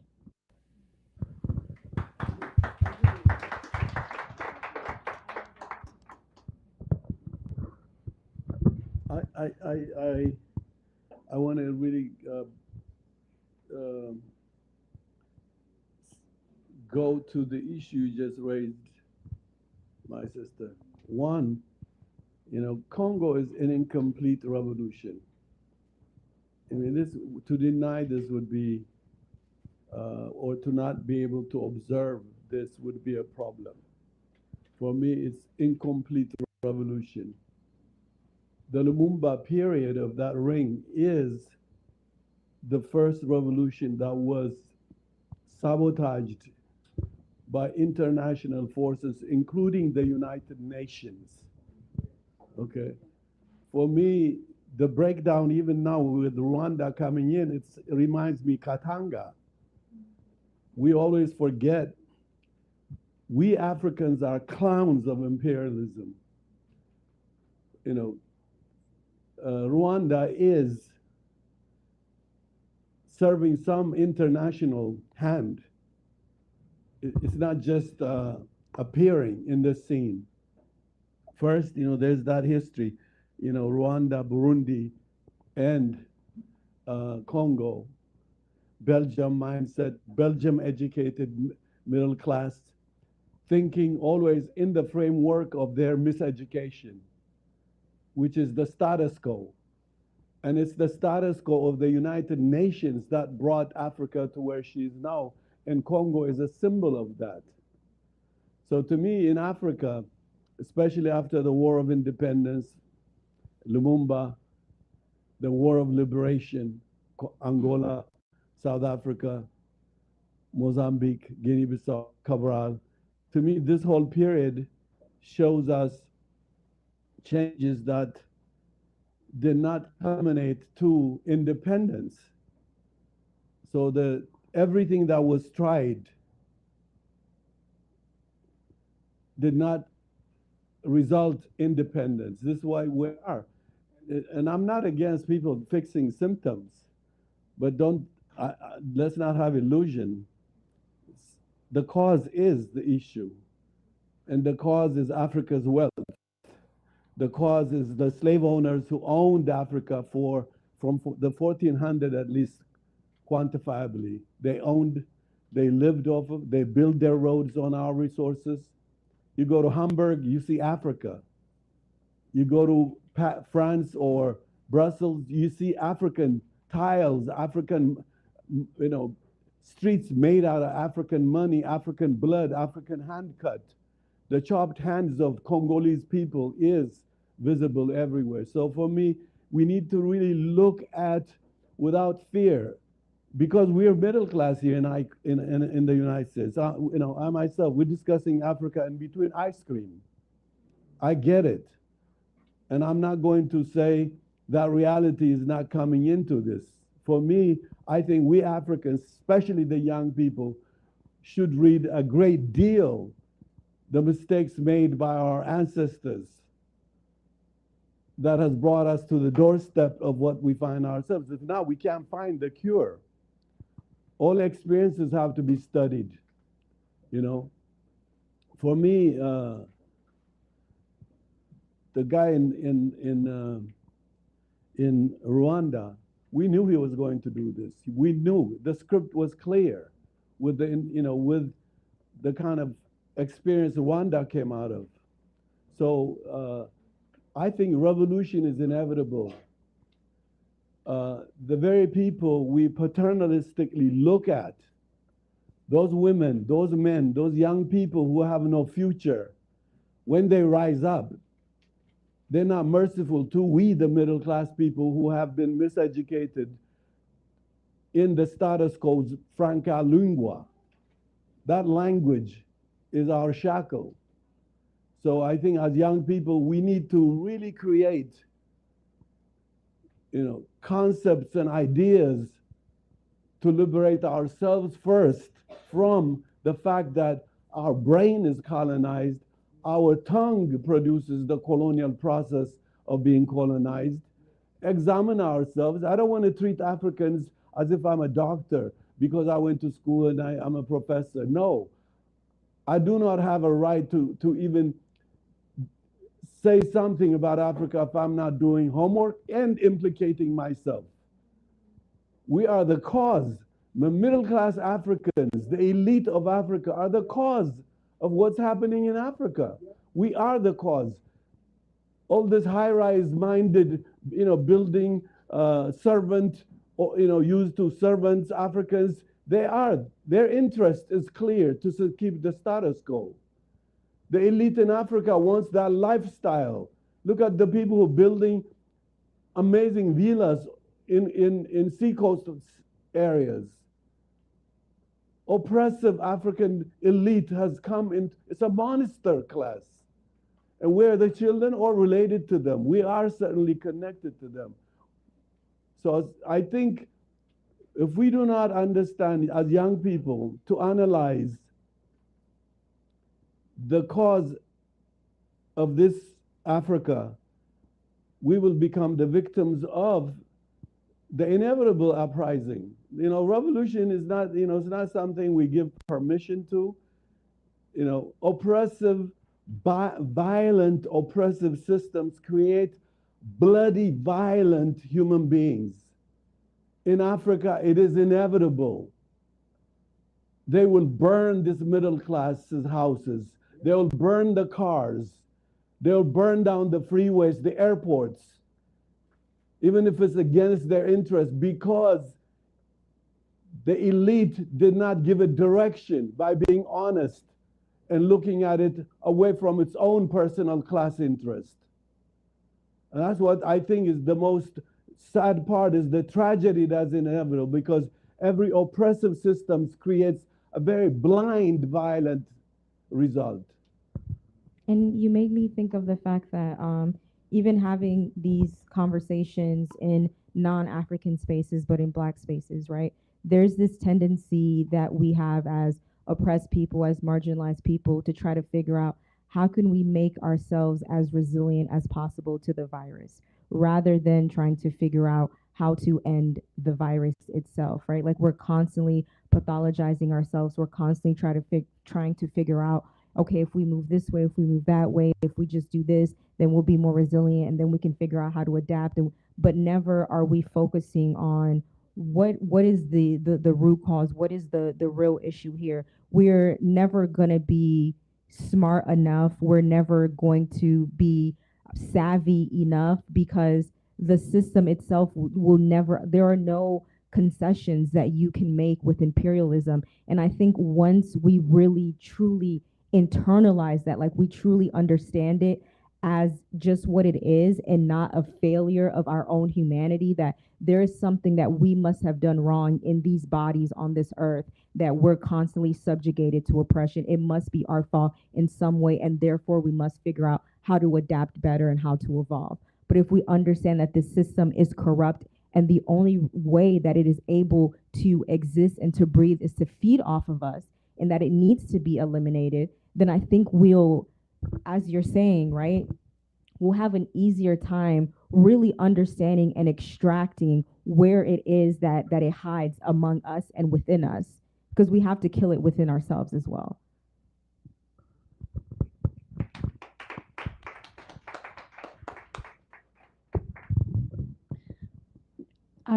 This has been a wonderful program, and I was so moved by the film and the poetic presentations.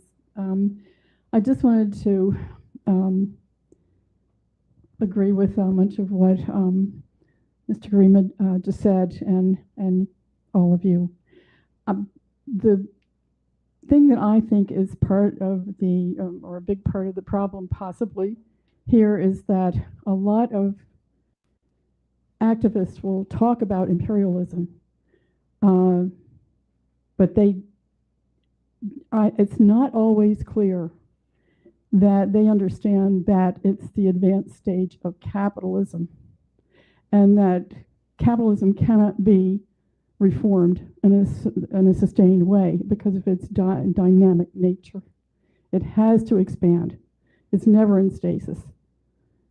Each corporation has to compete or be swallowed, and it's going to have to get new markets, new sources of raw material, new labor sources.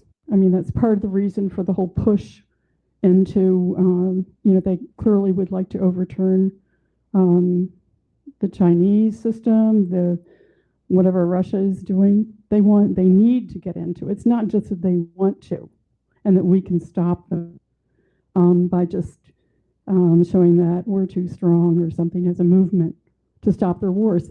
Their very survival depends on their expanding and exploiting, because each corporation will go down to its competitors if it can't expand, and they will unite as a class, even despite their competition. Just like a chamber of commerce, only a much greater scale. And what concerns me is that so often imperialism is talked about as though it can be reformed out of capitalism. And I think that's where a lot of middle-class people will rationalize their accommodation, because they think, well, we're going to remain capitalist, and I need to just, make sure that I have my little niche and don't want and try to do better for the very poor. But the alternative, communism, is just a bunch of robots and police state, blah, blah, blah. So I don't have to take that extra step of really examining the history of revolution in throughout Europe and Africa and the rest of the world. And it's this illusion that you're going to be able to reform communism, I think, is a huge, huge block.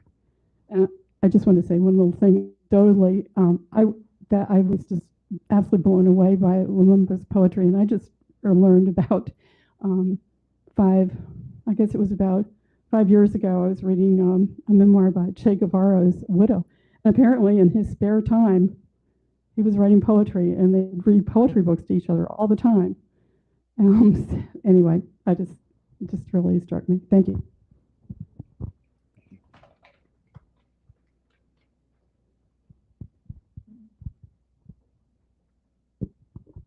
Thank you all for all your insights. A question that I have relates to, often we hear about, nowadays actually we've started hearing about, African solutions to African problems.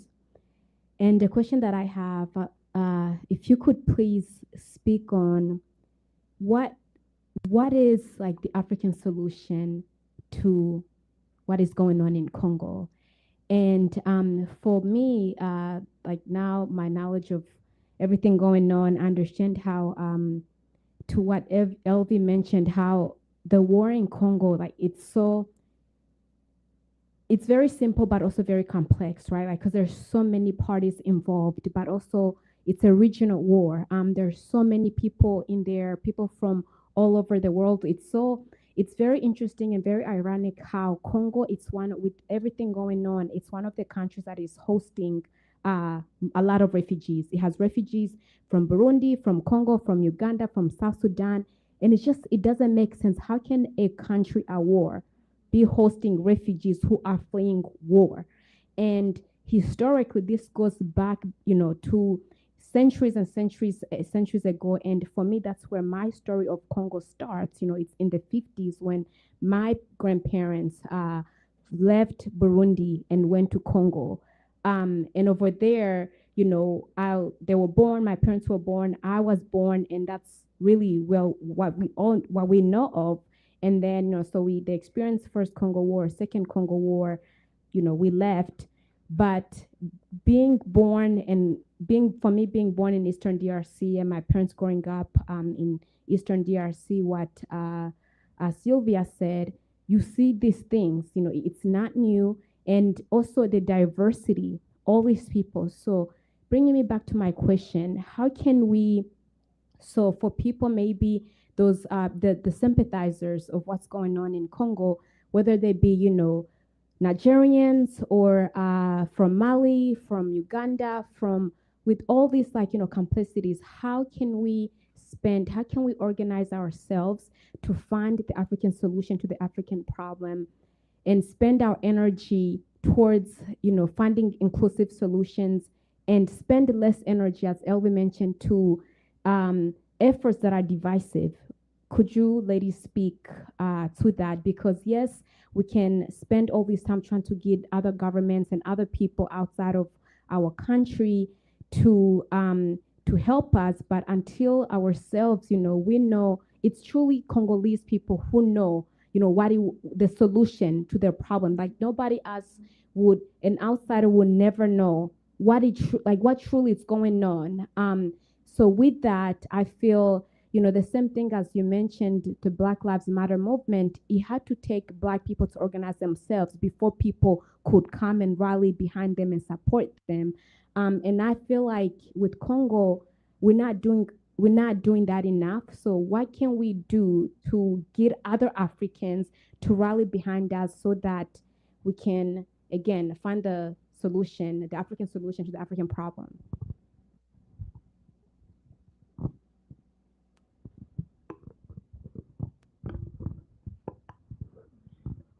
Thank you for your question.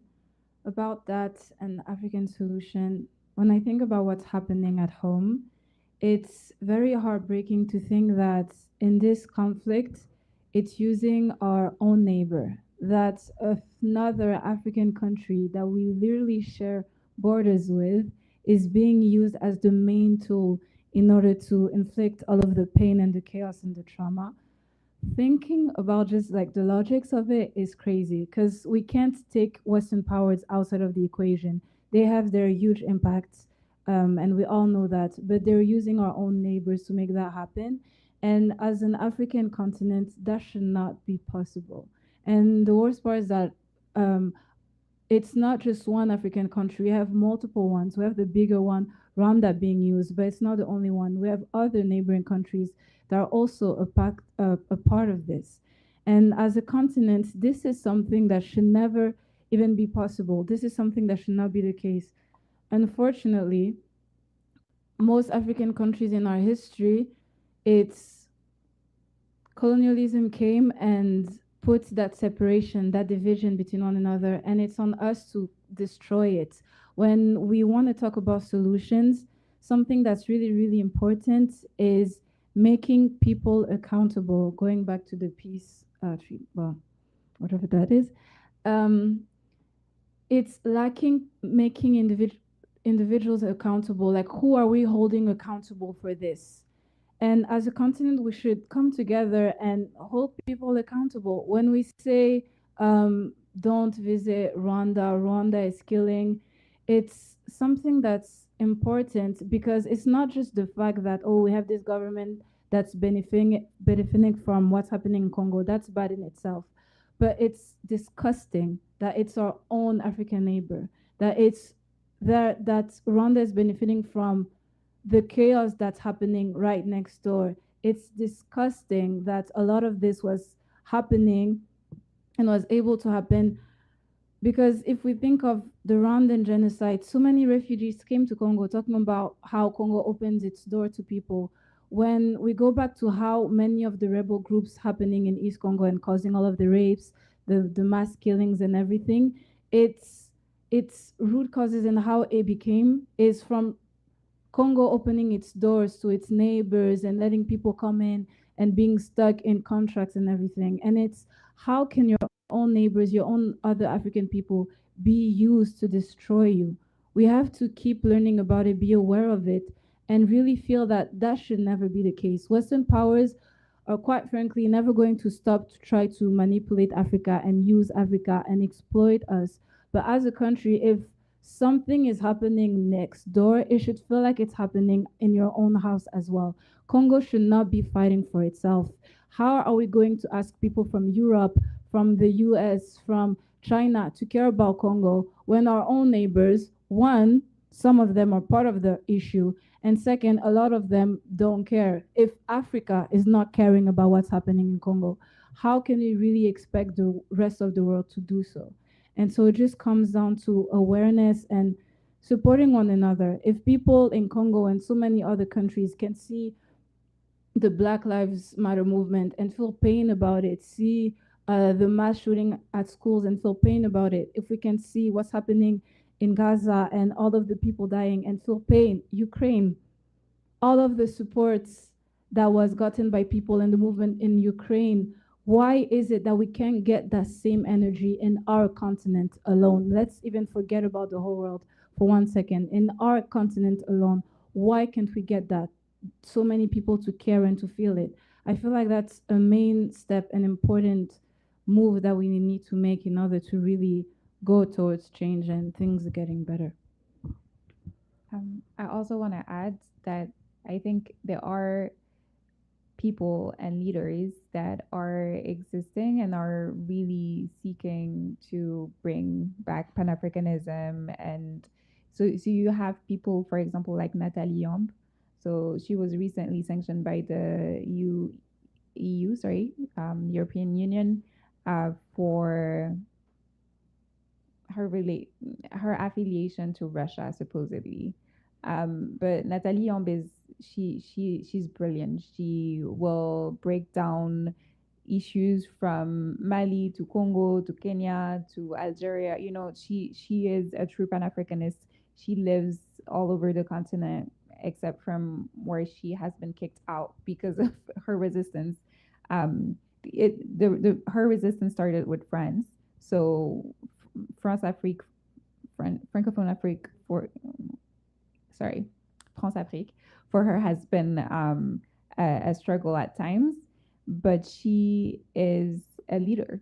And we have leaders like her, we have leaders like Kemi Seba, we have leaders in Congo, for example, the coordinator of Urgence Panafricaniste, who is Fortify Lushima. We have Mutsalome Kila, who was also working with Fortify before she was kicked out of Congo.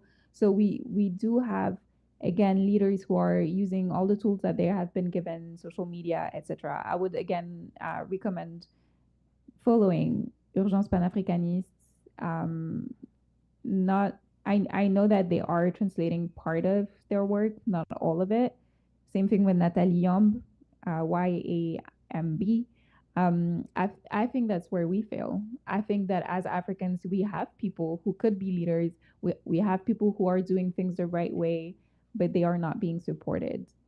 And focusing on the things that this person is doing wrong or this person should be doing it that way or is also a waste of time, while we could actually also give people grace, especially because of all of the things that we've all been through, all of the things that we all are internally, politically, socially fighting against when we have to assert ourselves and assert our freedom.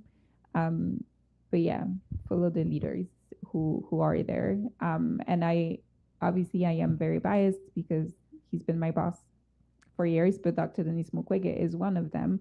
And I do think that even though we could have a very long conversation about him running for president 2 years ago, the lack of support from the Congolese communities everywhere, from the Congolese population in the DRC, again shows, are we even ready? Are we ready for freedom? Are we ready for justice, for accountability?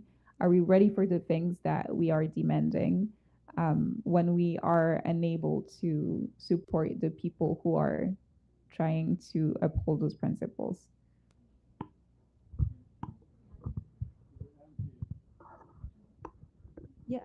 Yeah, so I just wanted to just add really quickly before we wrap up to your question, and I think it sort of ties in everything that we've been talking about today, is maybe not just to seek affiliation based on identity, that we have to do critical work in understanding ideology as well. Like, what are the principles that are guiding certain individuals to do what it is that they do? Because for Lumumba in particular, his ideological shift happened when he attended conferences under a very specific ideology, like moving towards this idea of of Pan-Africanness, of just moving beyond just communism for the state of communism, but really looking at Africa like as its own state and what it would become. When he made those connections with Nkrumah at a large stage with other Pan-Africanists, that's when that shift really happened for him. And so I think, he was surrounded by folks in Congo, right? Surrounded by Black people, surrounded by, by Black people, by Congolese people, people within his community. But there was a point where he was really in that Black bourgeoisie state where the ultimate goal really was just to become as good as the white man or to be somewhat parallel to the white man, right? But it's really when seeking like an ideological shift and a principle, like that's what helped him. So I think for us, it would be beneficial. And I appreciate what you said, Namwezi, because there are people who are doing this work. There are people who are in rooms just like this, having these same conversations in Kinshasa, right? They're doing it, they exist. So I think we shouldn't make the mistake of believing that we're the first ones or we're the only ones to think of anything, but rather organizing to find who are those among us who share the same ideologies, linking up with them and mobilizing under that idea, and not just seeking anyone just because they look like you or just because they come from the same country. Because while they may be African, maybe their mentality and the way they'll go about seeking freedom for themselves may be rooted in capitalism, may be rooted in extraction. So you never know. So we have to be really critical in how we engage with each other.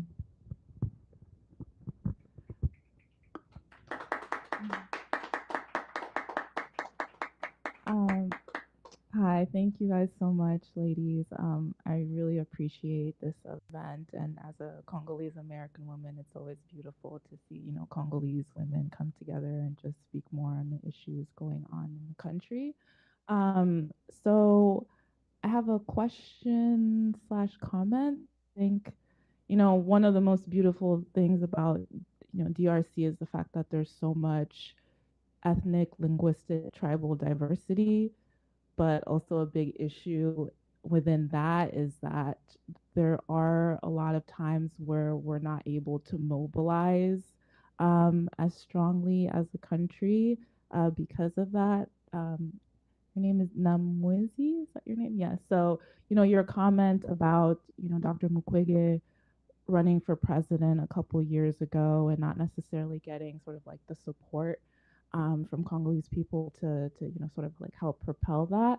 I just am like curious to hear sort of your perspectives in terms of ways to have better mobilization and support within Congolese people like ourselves.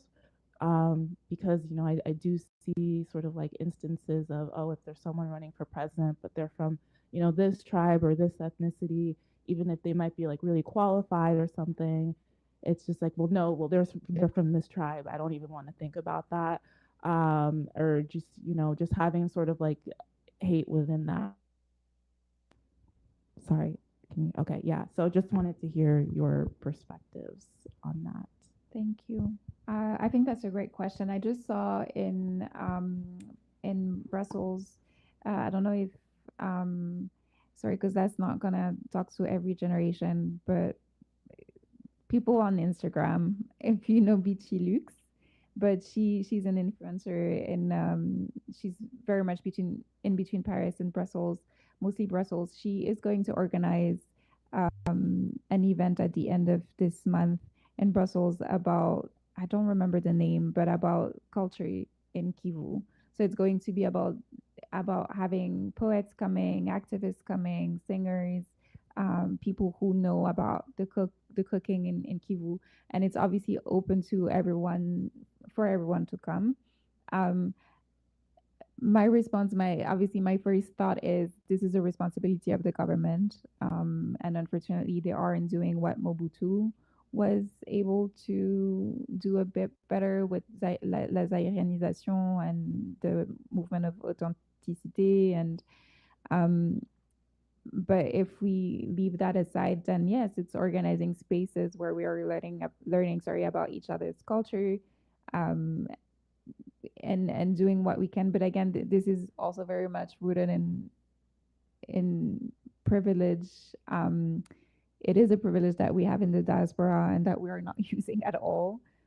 Interestingly, very often, I'm curious to know your opinion, but very often for me, the tribalism is worse in the diaspora than it is back home.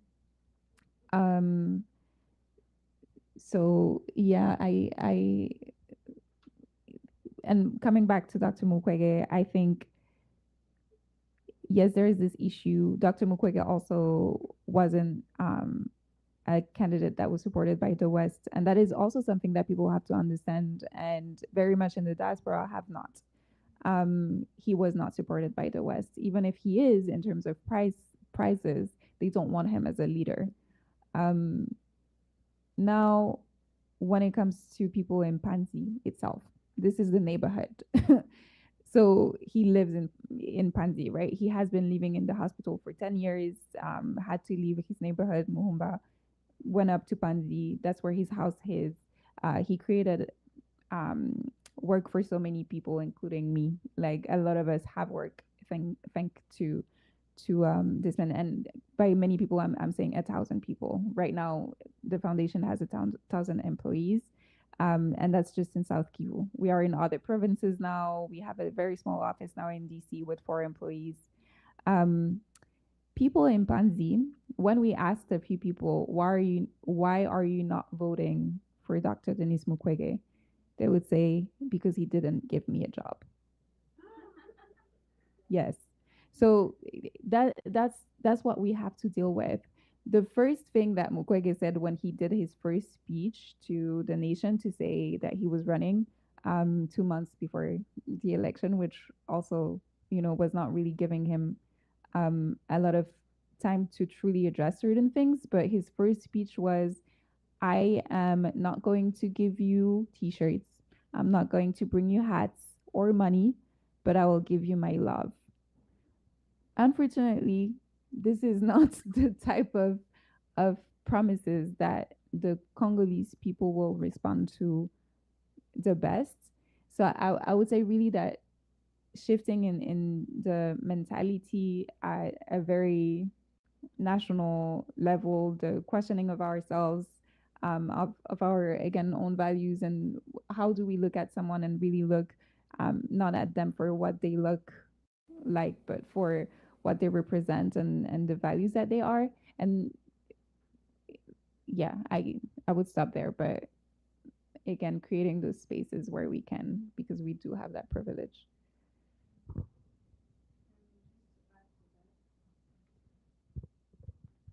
Just to add to that, I feel like a big issue as well is that we're not celebrating our own people, all the good things that our own people have been doing enough, and that's a big problem.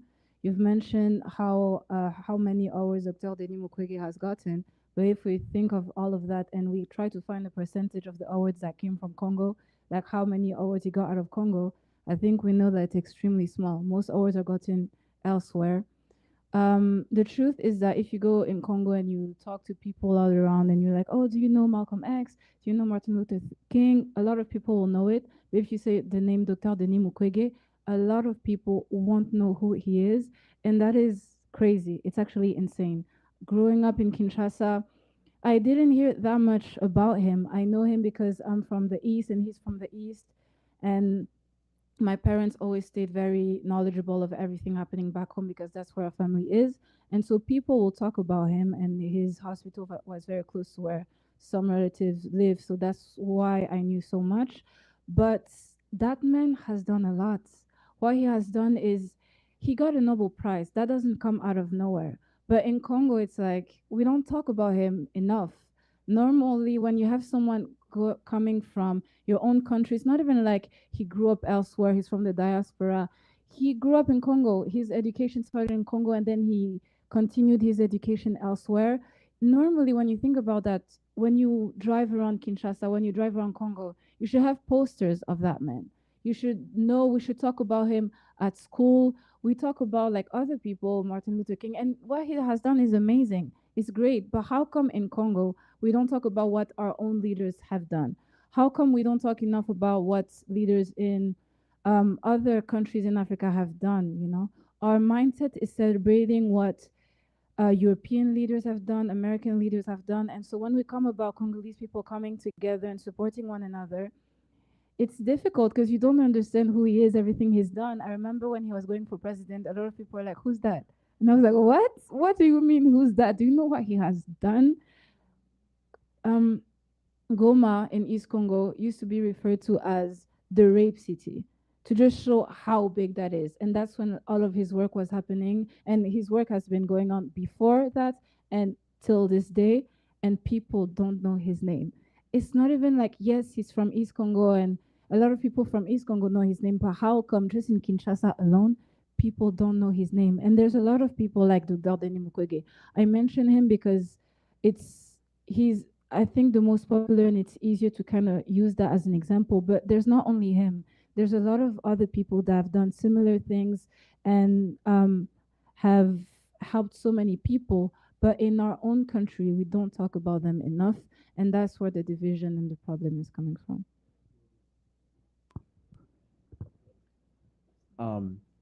Family, we have one last question, and then after this question, give your last final remarks. We'll try to be very brief, and then we will close. My name is Lucy Murphy, and I'm working with Carrie Crawford of Friends of the Congo. And Friends of the Congo has decided to reach out to faith groups because churches can educate their and congregations can educate their members. And so I'm actually asking if anyone here is a member of a faith group, a temple, church, synagogue that has a social service, or not social service, social justice committee, or members of the congregation who would be interested. If I could get your information or get that person's information, I would really appreciate it. Thank you. Please, final remarks, and then we will close out.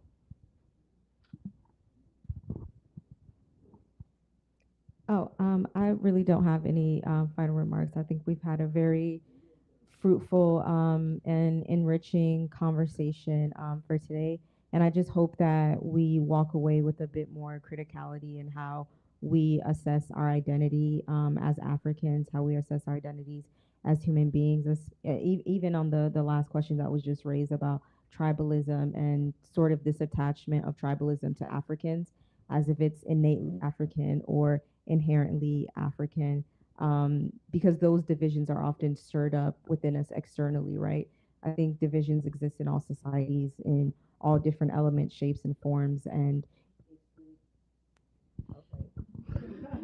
hello, it's up to us to figure out consensus and how to work together, but not always to be quick to internalize some of these tropes that are, sort of put on the Summer Jam screen, and we're told like this is who we are.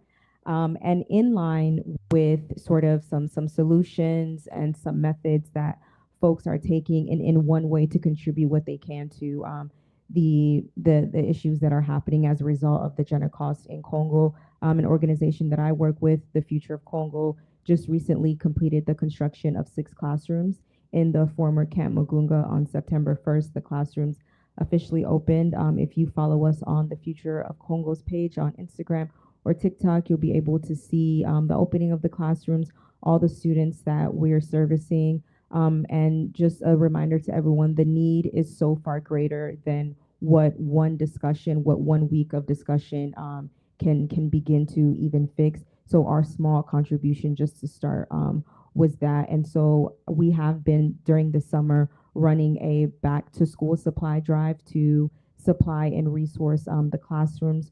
We're also working with another institution in Sake that was bombed earlier this year during Goma's occupation. And so we would hope that you all, if you have the time, I know Staples was running a back to school sale where like crayons were like 25 cents.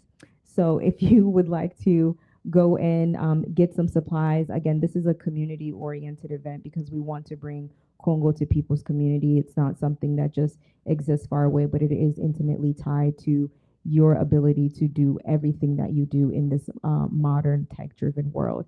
And so my dear friend Lusa is back there with a QR code. So if you would like to scan the QR code, provide some type of support, again, you can visit our page. You can visit our page to see more information. Thank you so much for coming, everyone. And thank you, Sankofa, as always. For final words, I would say we talked about a lot of things that are very hurtful. We showed a lot of content that is very hurtful as well. But something that's very important is for everyone in here to not walk out feeling hurt. Obviously, there's a lot of pain and trauma that we showed, but I want everyone to leave with the mindset that these are very sad things happening, but the joy in this is that there's multiple ways to be a part of it. You don't have to walk out feeling like this is such a big issue and what can be done about it. In the day that we live in, it's very easy to be a part of things. And when you think about Congo, it's like there's nothing I can do. It feels like it's too big. What can I do to stop all the Western powers to support this? What do I do to make the Congolese government act right? That when you look at things like that, it's so easy to feel so small and out of control. But I would ask everyone to change your perspective and look at, okay, who is actually hurting from this? It's the people. It's the communities in East Congo. So what can I do for them? When you look at things like that, there's so many options. There's so many ways to be active. And look at these individuals, just even like the pictures and the videos that we saw today. They are our people. They are our aunties, our sisters, our brothers, our mothers, and it's actually very easy to support them. So we have power, we have control. Make sure that their stories never just die, that people know about what is happening, and look at yourself and what you can do to support the people that are doing the good work. Even just here in Washington, D.C., a representative from the Future of Congo talking about things that are being done. The Panzi Foundation, the Panzi Hospital that is doing incredible work. Friends of the Congo that are right here. You have people that you can get in contact with and support actual projects that are literally on the ground, supporting the people, building schools, making sure that the refugee camps have water, food, and everything. Those are the people that truly deserve your support and are making actual real change. So yeah.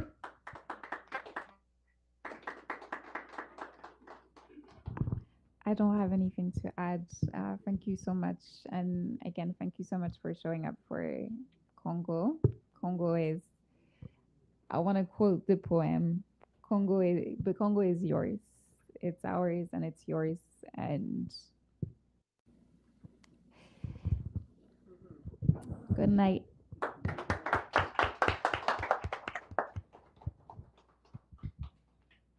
want to say something because I'm very old, and I want young people to know something. Africa, there is no African community in the continent that refers to itself my tribe. Only those who went to schools designed by European missionaries, in the way they identified divided people, is how the word came about. So I would hope if you recognize every African village has their own name. If you ask any villagers, what do you call yourself, they'll tell you. They do not go around saying, I'm a tribe, I'm this, I'm that. So we need to demystify or redefine these words. I thought it was done when we went to college during the Black Panther, not Black Lives Matters, because that's not my model. I don't know where they are now. Trump in the White House, where are they now? They left the mayor holding the sign. Okay, but let's go anyway. The thing I want to say here is this. I want people to hear it at Sankofa. I think all human beings should lift any weight they can according to their motivate itself. We cannot tell you what to do. But I want to remind you again, okay, do not be a missionary. When you are a missionary, you call people ungrateful. But when you do it yourself because you believe it, that's when it works. So to me, we need to get out of our Catholic, Pentecostal mindset. So I beg you, especially at Sankofa, either confront us, do a discussion if you want, show us a villager that calls themselves, I'm this tribe. They give you a name. We need to respect that. At least here, with all these books written for us, we have these things worked out. Even drums. In the film, I saw somebody somewhere, tom, something like that. That's European. That's missionaries. When they heard rebellion drum hit in Louisiana or Congo, or even in Rwanda, Burundi, in Senegal, those drums, war drums are known as war drums. Talking drums are talking drums. Rites of passage drums are drums. But in Hollywood, African drum means evil is coming. Be scared. African filmmakers, even in Congo, I don't know how many of you keep paying attention, but there are many filmmakers from Congo. Senegalese Ousmane Sembène, one of the best films he made. He subtitles the drum to show people, Africans themselves, that the drum is a language. It's saying something. Just because we forgot to translate it, it doesn't mean it's just a noise. So I just want to say that, at least at Sankofa here, we want some effort to liberate our colonial miseducation. The words mean a lot. It's no joke. Okay? And as far as I'm concerned, we don't buy that the slaves didn't want to be free. We knew they want to be free, but what was the restrictive? When I made the film Sankofa, that's what I was using. I did not buy this idea of the slave didn't know, he's ignorant, she's ignorant, didn't know. They don't know the idea of freedom. No. I made that film one of the reasons to show that idea that freedom by enzyme is a human possession. All human beings have it. If they didn't rise up, there is a consideration. My child, my daughter, my power in relationship to the plantation owner. That's why I don't buy that Harriet Tubman went to a brother, you don't want to be free, I'm going to kill you or you're going to be free. There's no such a story. This enslaved person wants to be free. If you don't assume that, you are the problem. You are the problem. He or she wants to be free, but the educated person critically analyze and know, why isn't she rising? I think in Congo, we have to discuss, why isn't it a revolution? Why not Congo alone, in my own country, Ethiopia, revolution. Why isn't there a revolution? Why are the people, what are the power relationships of those in the West, the role it plays? It's very easy to find the evils and good and evil in Congo, in Rwanda. I don't buy that because I've been here too long. The United Nations, the United States and Belgium created Chombe. He was never around. They created Chombe. They knew how to offset. Read this, many books that are out now. So much information is out. And I don't know if you told them about what we're going to do. I did. You did? He said it? Yeah. Okay. And that's based on critical thinking, how to read cinema. This Congo film has to be looked carefully. And we're doing a whole work we call it critically analyzing the meaning of that film. Okay? In film schools, film is studied like literature. Film is not just also made to not say something. And when you critically read it. So we hope you'll come when we do that. We're going to have how to read soundtrack to Kudeta. and they've been working hard, and it's very important. I myself, I'm reading a lot of books to mess with them. They don't think I'm doing my homework too. I'm doing my homework. So it's very important people come and see, because they make a movie, we just get galvanized, no critical mind. And then 10 years later, we wake up and say, oh, oh, oh. No, when you see a movie made by a power structure, fundamentally a white supremacist industry, its motivation is not your motivation. So why did it make a movie about my mama is the question I ask if they made a film about my mother. I'm not going to say, oh, my mother's in a movie and I'll get intoxicated. No, I'm sorry. That's how we got ripped off. Thank you very, very much. But finish it right. Okay. Thank you, family. One more time for our amazing panelists, please.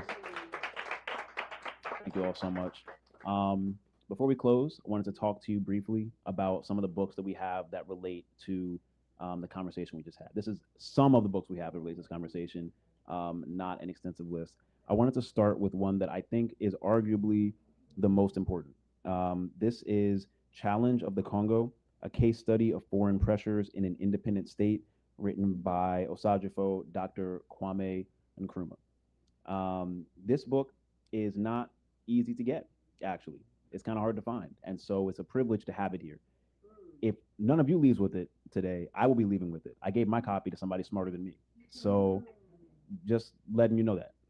The power of this book, among other things, having Dr. Nkrumah's analysis of the situation in Congo contemporarily, obviously is extremely useful and powerful. There's also a collection of letters between him and Patrice Lumumba that helps illustrate the way that he influenced Baba Lumumba, the way that their relationship progressed, the way that their relationship had difficulties and how they resolved those difficulties. This is a really crucial book, and so I encourage one of you to grab it before I do. All right, go. There's just one copy today. Yeah. So, somebody want to run up and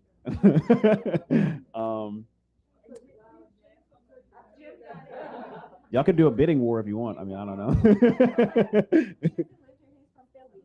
Okay, perfect. He raised his hand first. He raised his hand first. He raised his hand first. He did raise his hand first. That's without a doubt. This book, King Leopold's Ghost. Many of us are familiar with this book. This book was a lot of our introduction to King Leopold and his impact. Us know this book. Yeah, moving on.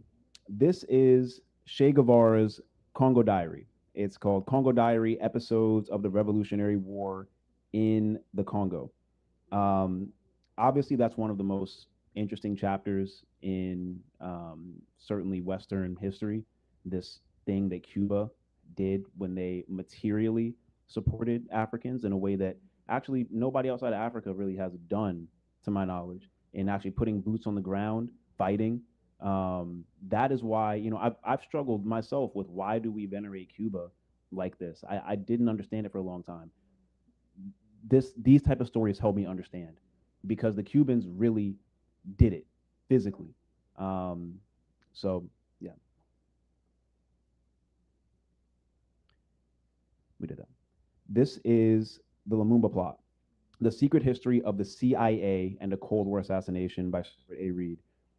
One thing that's interesting about this book, a lot of books you read about the assassination of Baba Lumumba, they do not, they sometimes can de-emphasize the role of the United States in that.